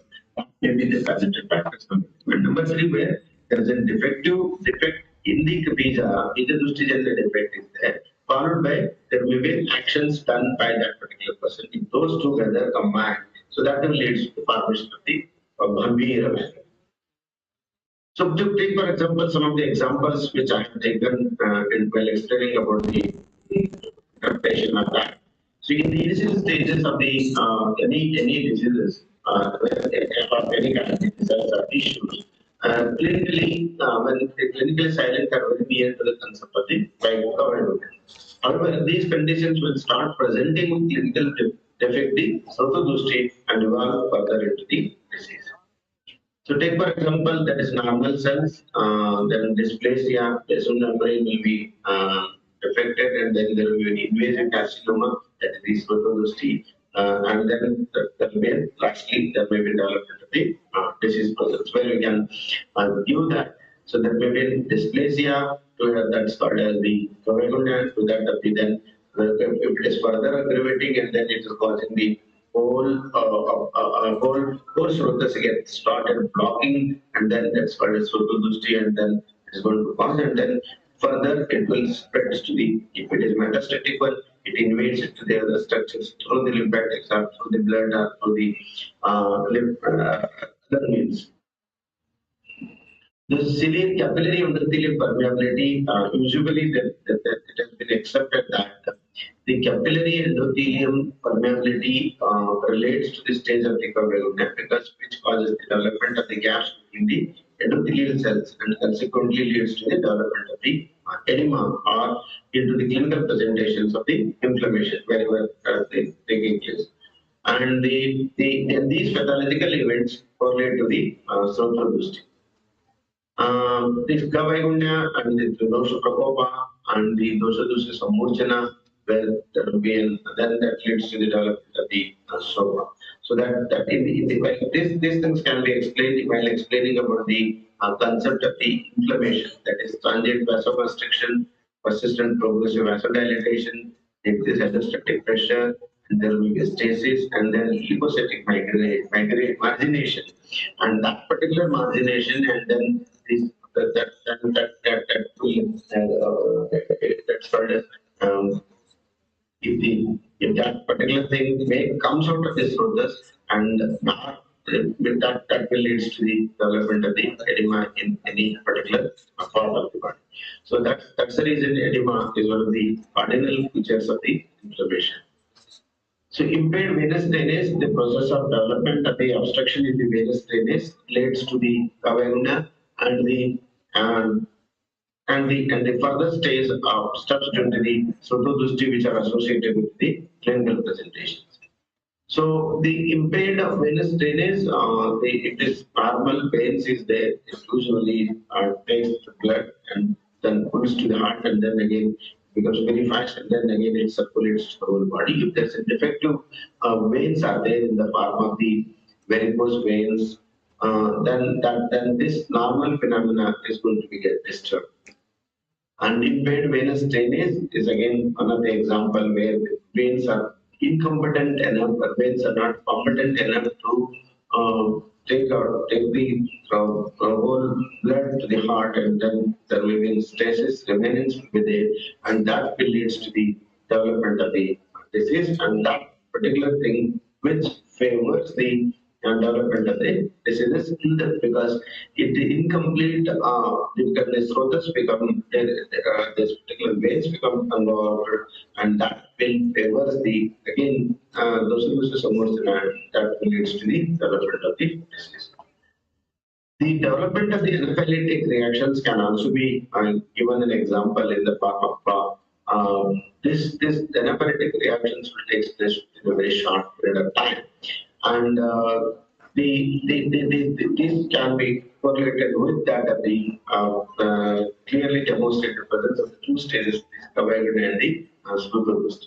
Because when the person, if there is an enemy stinged bite will be there, or if there is an exposure to the allergic components, or if anything, or if any injections are given which are allergic to that particular person, so that will lead to the anaphylactic reactions, and as a result of that, there will be sudden Kavaigunya and then Srotodusti, and that will lead to the development of instantaneous reactions inside the body.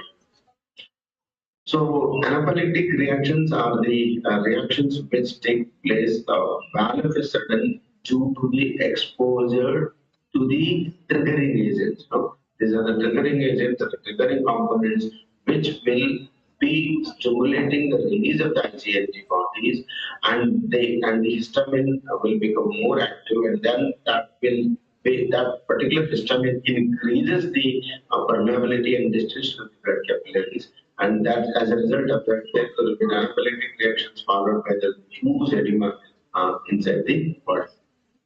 And this is an example which has been put it here. And these are the different stages of the Kavaigunya and Srotodusti can be understood. Initially, there may be only Kavaigunya, then followed by there will be next step, there will be Srotodusti. The development of anaphylactic reactions is stage first on contact with the antigens, usually which sensitization of the body is taking place by circulating the B lymphocytes, which differentiate into the Ig secreting plasma cells and secreted Ig antibodies binds the cancer receptor of the mast cells and basophils, making them usually fully sensitized for the next event. Whole of this process stated above mean for priming the body for the anaphylactic reactions is like the described concept of Kavagunya, which alters the inherent properties of the body and its channels predisposing them to the disease development. So the later stage of the second exposure of the antigen and its consequences which present in the clinical picture of the anaphylaxis is the state resembling to that of the Sroto concept. So genetic and nutritional diseases are also causing the Sroto Vaikunya because the genetic and nutritional diseases also bringing abnormalities in the Srotas. Though there is a defect formation of the tissues which predisposes to the individuals to the development of certain kinds of diseases through the process of Sroto. Similarly, the nutritional deficiencies and the disorders can also cause the formation of the tissue deficient inequality and thus covering data and that may be further leads to the Sroto and as a result of that the disease formation. So the atherosclerosis again in the development of the atherosclerotic block correlates to the concept of the coagulation in the form of the maybe in this particular atherosclerosis partial obstruction or complete obstruction depending on that we can call it as the sangha of various degrees. And further consequences of this maybe leads to the rupture, infarct, thrombosis, which maybe leads to the development of the clinical presentations, and then that will relate to the thrombosis. The thrombosis, the pathogenesis of the thrombosis comprises of the various events before the actual formation of the thrombus. So endothelial injury is a state of Vaigunya which predisposes the vessel to the development of the thrombus through the initiation of the other steps as platelet activation, activation of the coagulation pathway, and alteration of the blood flow, etc. So the development of the thrombus relate to the concept of Sroto, which manifests to the presentations in the body depending on the site of thrombus, and that will cause the diseases of that particular system. So the Kavaigunya again, then there will be a question of the embolism, the different places wherever it go in this not somewhere that's called Dhanvantari Yatrasanga Kavaigunya, wherever it goes in this embolus is good dislodged. If it goes to the brain, this is the brain, if it goes to the heart, and wherever it goes and dislodges there it favors the development of the Samurchana and resulting into the development of the disease. So the importance of the knowledge of Kavaigunya in the Chikitsa portion, why the understanding of the Kavaigunya is very, very important in terms of Chikitsa. Because the knowledge of Kavaigunya is very, very essential, very necessary while planning the Rasayana Chikitsa and the Punarbhava Chikitsa, preventive treatment modalities. Because the Rasayana treatment for the prevention of the disease as well as the disease specific mentioned in classical text to correct this Kavaigunya. So the disease won't manifest again. But hence, while planning the Rasayana Chikitsa, the Rasayana targeting particular sources should be preferred. So the Kavaigunya, thereby correcting it has to prevent the recurrences of that particular disease system very frequently. So for example, hypodialism or the hyposalivation is defined as the diminished secretion of the saliva. And dialism is a condition that causes the overproduction of saliva. And xerostomia refers to the sensation of oral dryness, which can result into the diminished saliva production. Siluria or hypersalivation literally. So we can say that this Sroto, this particular, you take for example, if there is an atipravritti, so that we can call it as the condition that causes overproduction of saliva, that's called as dialism or maybe a siluria, where you can say that there is an overproduction and then it's called as atipravritti. And then there will be dialism is a condition, there is again overproduction. Hyposalivation is again defined as a diminished secretion of the saliva, and that particular diminished secretion of the saliva which may later favors the development of the saliva. And then again, urostomy is again refers to the sensation of oral dryness, which can result from the diminished saliva production. And that again favors some sort of obstruction of the sangha. The respiratory mucus, airway mucus, usually traps inhale the toxins and transport them out of the lungs by means of severe heating and the cough. Usually, the deficient mucus barrier leaves the lungs vulnerable to the injury. Normally, there will be sufficient amount of mucus secretion should be there to carry out the normal breathing routine physiological normal lungs breathing pattern. But if there is a defect in mucus barrier will be there, so that will be more vulnerable to the injury. Excessive mucus or impaired clearance contributes to the pathogenesis of all common airway diseases. Take for example, if there is an excessive mucus secretion, that can be also correlated with that. The excessive mucus secretion may be correlated with the probability, and this excessive mucus plug maybe get obstructed, then get stimulated in one particular place, so that will lead to the Vanagamana Sangha. So in case of the plant, that's the reason the Swasaroga is considered to be a very, very dangerous and very, very Ashukaravati, and that this will lead to the death. But the persons are that's sort of while explaining about the Swasa and Vika. So these diseases are developing as a very, very dreadful diseases, because there is a combination of all the three Sroto distillation, excessive mucus secretions at the property, and this excessive mucus secretion because of the Vata dosha. In case of Tamakasvasa, it becomes dried out. So that's what is the rubbery-like structure mucus will be formed. That particular mucus will be get obstructed in this mucus. That we can call it as sangha. Then if that particular sangha is again causing the Vatagamana of the Vata, that's the reason in case of the Tamakasvasa, the where combination of all the three will be there. Pravritti, Sangha and Vatagamana. Because of that, patients will find it very, very difficult, and then that will cause the very, very pathetic condition to the patients.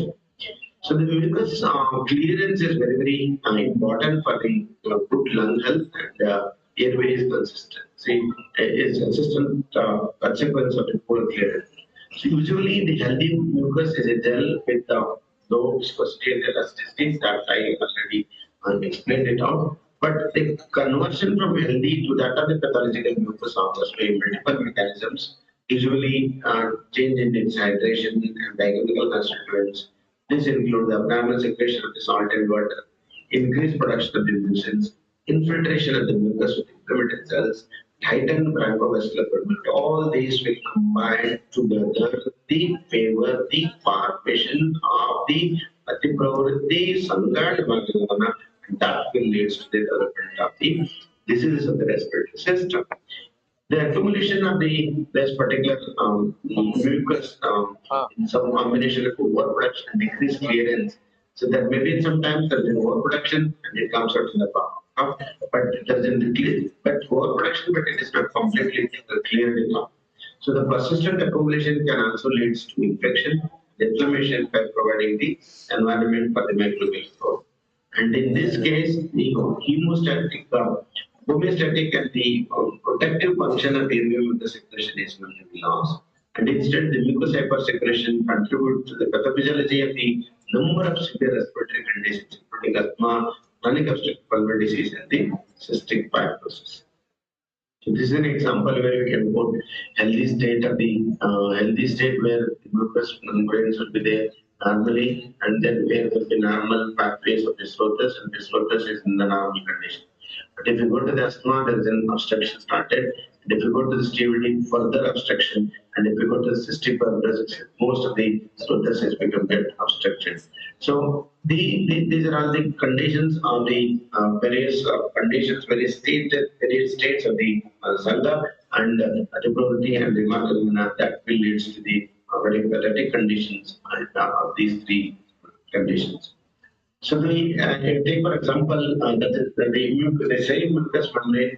If you go to the GI tract, mucins are usually nuts and highly glycosylated proteins are important for the luminal protection of the gastrointestinal tract.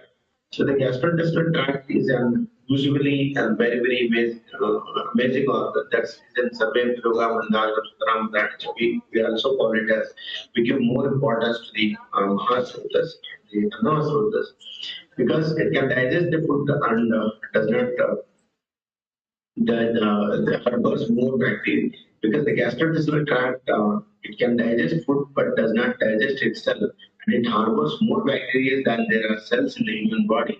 It does not allow the bacteria to take over despite the rapid multiplication and it can handle relatively strong hydrochloric acid without denaturing the stomach. So the mechanism behind these major skills, usually a major reason is the uttermost defense line of the gastrointestinal tract that started the mucus. But the proximal part of the digestive tract, the mouth and the esophagus is like the skin protected by multiple layers of the tight and the inert squamous epithelium, which is plus by a mucus from salivary and the other glands. By contrast, the rest of the gastrointestinal tract has a single layer of the very active. Major cellular compartment is by the mucus covering these cells and by glycocalyx which is the both built right and around the mucins. So if there is a defect in this particular mucus secretion and that will leads to the damages of that particular Srotas and that will leads to the development of the many diseases. Take for example, another example we can call it cystic fibrosis is an inherited lung disorder which I showed earlier in the picture, causes severe damage to the lungs and digestive system and other organs in the body. And this particular cystic fibrosis affects the cells that produce mucus, sweat, and the digestive juices. And these secreted fluids are normally thin and slippery, but in people with the cystic fibrosis, a defective gene causes these secretions to become more sticky and thick.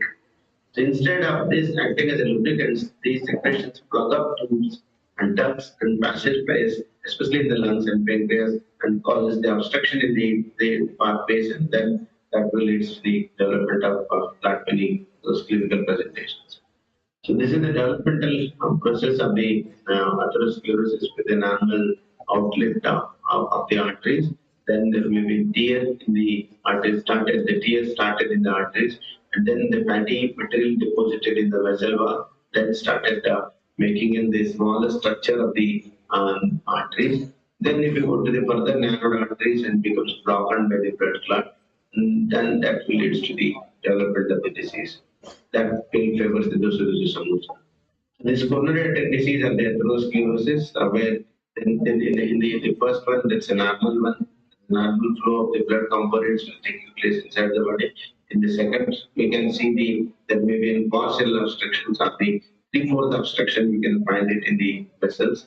And if you go to the next one, where you can find that where there is a maximum obstructions or the complete obstruction.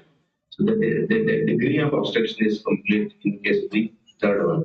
So this atherosclerosis may be coronary disease or the atherosclerosis may be partial one or the complete one, depending on the amount of blocks are deposited in the arteries. So thank you very much. Let me just maybe investigation depending on the environment of this process. Take for example, if it is in pranavas for this, you ask the patient to undergo the spirometry investigations that helps to understand the extent of the obstruction. Ask the patient to undergo the chest X-rays that will help to know what is the hyperinflated levels are there. जब वहाँ बोलिएगा तो इसको लेकर के बोलिएगा. There may be any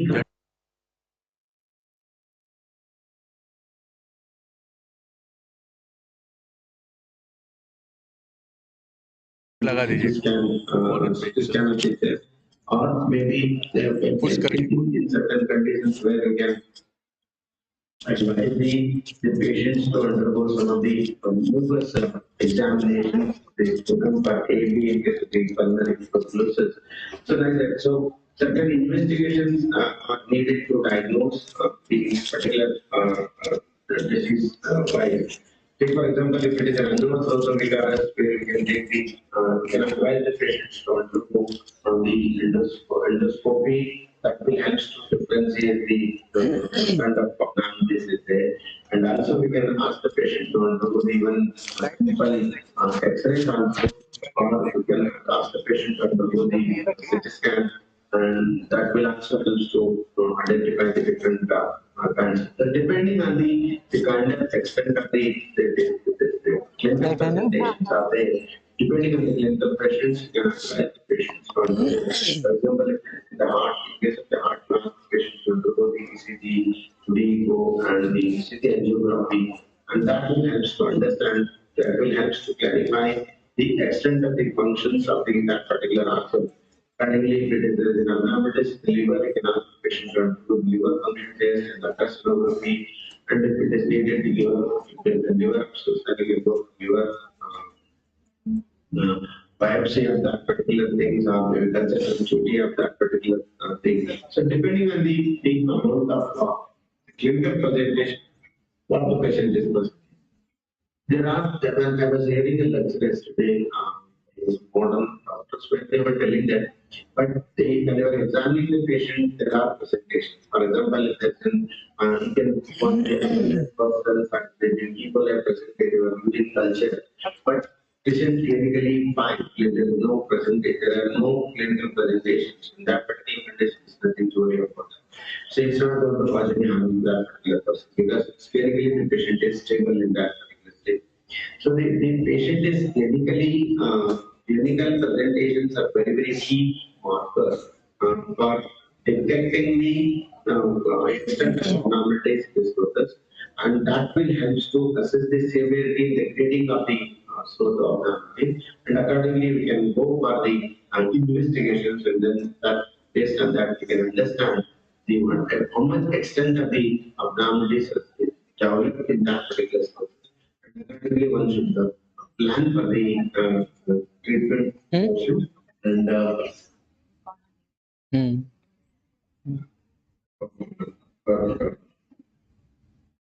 so to conclude my lecture, I'm saying that the Srotas are very important integral part of the disease process and for the health. So if the Srotas are there in the form of the healthy status, and if it is formed normally without any genetic defect, without any abnormalities, that is the favor, that is the base for the normal health. And if there is any defect in this process, either because of the genetic defect or by because of the environmental factors or by because of the triggering factors or because of the because of the other some other factors, that is the base for the development of this process, which is awareness, and that is the result of this disease process. So I'm very much thankful to the organizers for giving me an opportunity to present before you all. So thank you, Professor Manjunath ji and our entire team for giving me an opportunity to share my views on the Sroto Dushti and Ayurveda and how these things are developing and resulting in the disease process. Thank you. Thank you. Thank you, sir, for this significant session. Now, I invite the chairperson, Dr. Gopikrishna, sir, for his remarks on the session.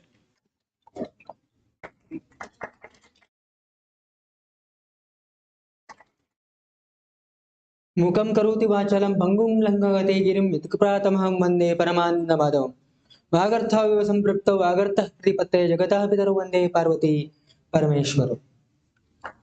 Whenever if you think about any of the knowledge has to be developed, that has to have an initiation in the form of thought process. Whenever if you think about if you talk about the thought process, you are going to have on an average an individual can have 64,000 of thoughts, and among these 64,000 of thoughts, nearly 90% of thoughts are repeated. So that means only about 6,400 thoughts are new thoughts are coming. When you think about if you think about this particular concept, so if you are continuously working on your thoughts, definitely you can have a newer and newer thoughts, so that you can create a new thought process. So you can build on that particular thought process very big, or the building you can build if your foundations are very strong. Depending upon your thought processes, you may have a different feeling. Depending upon the feeling, you may have a different that action, and in that particular action you may have a different the result, and based on your result you will be having a destiny. So if you want to have a desired destiny, then you have to come retrospectively. You have to work on your result, then you have to work on your action, you have to work on your feeling, and then you have to work on your thought process. If you want to work on your thought process, then you have to have a right mindset. So here, when you think about the concept of Srotas, so what is being mentioned, you need to work on the Sroto Mula, and further two more concepts that is being mentioned, you have to continuously work on Kavaigunya and Sroto Dushti. When you are thinking in these two angles, from different angles, then only you can develop a right, what do you say, that knowledge as such. So as far as the Roganidhana point of view, whenever if you want to have a right knowledge, you have to work on the analysis of Nidana as such. When you think about textbooks of Ayurveda, more than 1,000 Nidana, you are going to analyze, you are going to list, you are getting the list of that, and depending upon the exposure of this particular Nidana in different systems, that will be deciding what we need to look into. Let me give you one small example. So in that, let us say the Shita Guna, its impact on respiratory system is different. Its impact on alimentary canal is different. Its impact on skin is different. And its impact on urinary system is different. So Shita Guna, that is the air, if you are going to inhale, what actually happens is that is responsible for dryness of the respiratory mucosa. If you look into the gold liquid, if you are consuming, that is responsible for the dryness of the gastric secretions. In turn, that will be resulting in the total indigestion of the whatever you are going to ingest. So if you are looking into the Shita air on the skin, so that is responsible for the peripheral vasoconstriction. If you are looking into the Shita Guna, if it is exposed, that is the urethra, that is responsible for the constriction which you are going to coming across. Now whenever if you go into this particular season, the peripheral vasoconstriction, the urethral constriction will be the possibility there, where the person is unable to specifically he 9 times he is not going to go for the maturation process. So like this, so impact of Nidana, Shita Guna, that is different in different systems. So which is being very much highlighted by Professor Parameshwarappa S. Badgi sir. So in the term of Karma Vaigunya as well as Guna Vaigunya. So wherein he has given even the understanding of Ama. And the first and foremost what he has given, that is to learn the subjects in the form of visualization techniques. If you are able to visualize properly, then real learning can be possible. So that is what he has given. Different examples were being given by the research person, that is the capillary dysfunction, anaphylactic reaction, genetic and nutrition deficiency diseases, atherosclerotic changes, thrombosis and embolism, coronary artery disease. These are the different examples given by him. And what are the treatment measures you have to take? That is Rasayana and Apunabhava Chikitsa. So like that, that is also being highlighted. and what needs to be done, how to identify that, everything that depends upon the proper analysis of Nidana. So, my dearest delegates, so I have recently read one book, so that is The Biology of Belief by Bruce H. Lipton, which will give you a totally new thinking process when you want to have a true learner of Ayurveda. I would like to each and every delegate, please look into that particular book to the have a different approach as such. So I am very much thankful to Professor Parameshwara S. Badge sir for giving us a very nice input in terms of investigative techniques to identify the Kavaigunya and Sroto Dushti. Thank you. Thank you, sir. Now, I invite Dr. Shanti Bhushan, sir, Professor and HOD, Samhita Department, to felicitate the chairperson, Dr. Gopi Krishna, sir.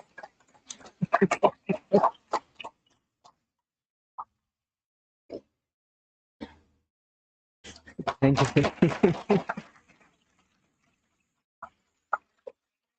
I invite Dr. Pritimai ma'am to facilitate the co-chairperson, Dr. Yasmin ma'am.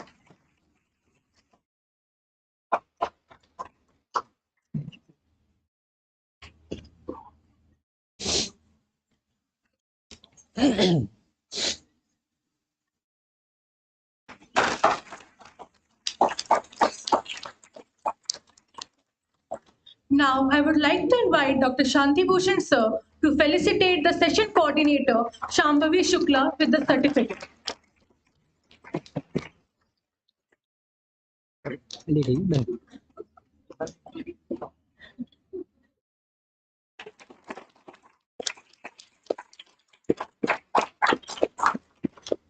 I would like to invite Dr. Pritimai ma'am to felicitate the reporter, Priyanshi Gupta, for the session with the certificate.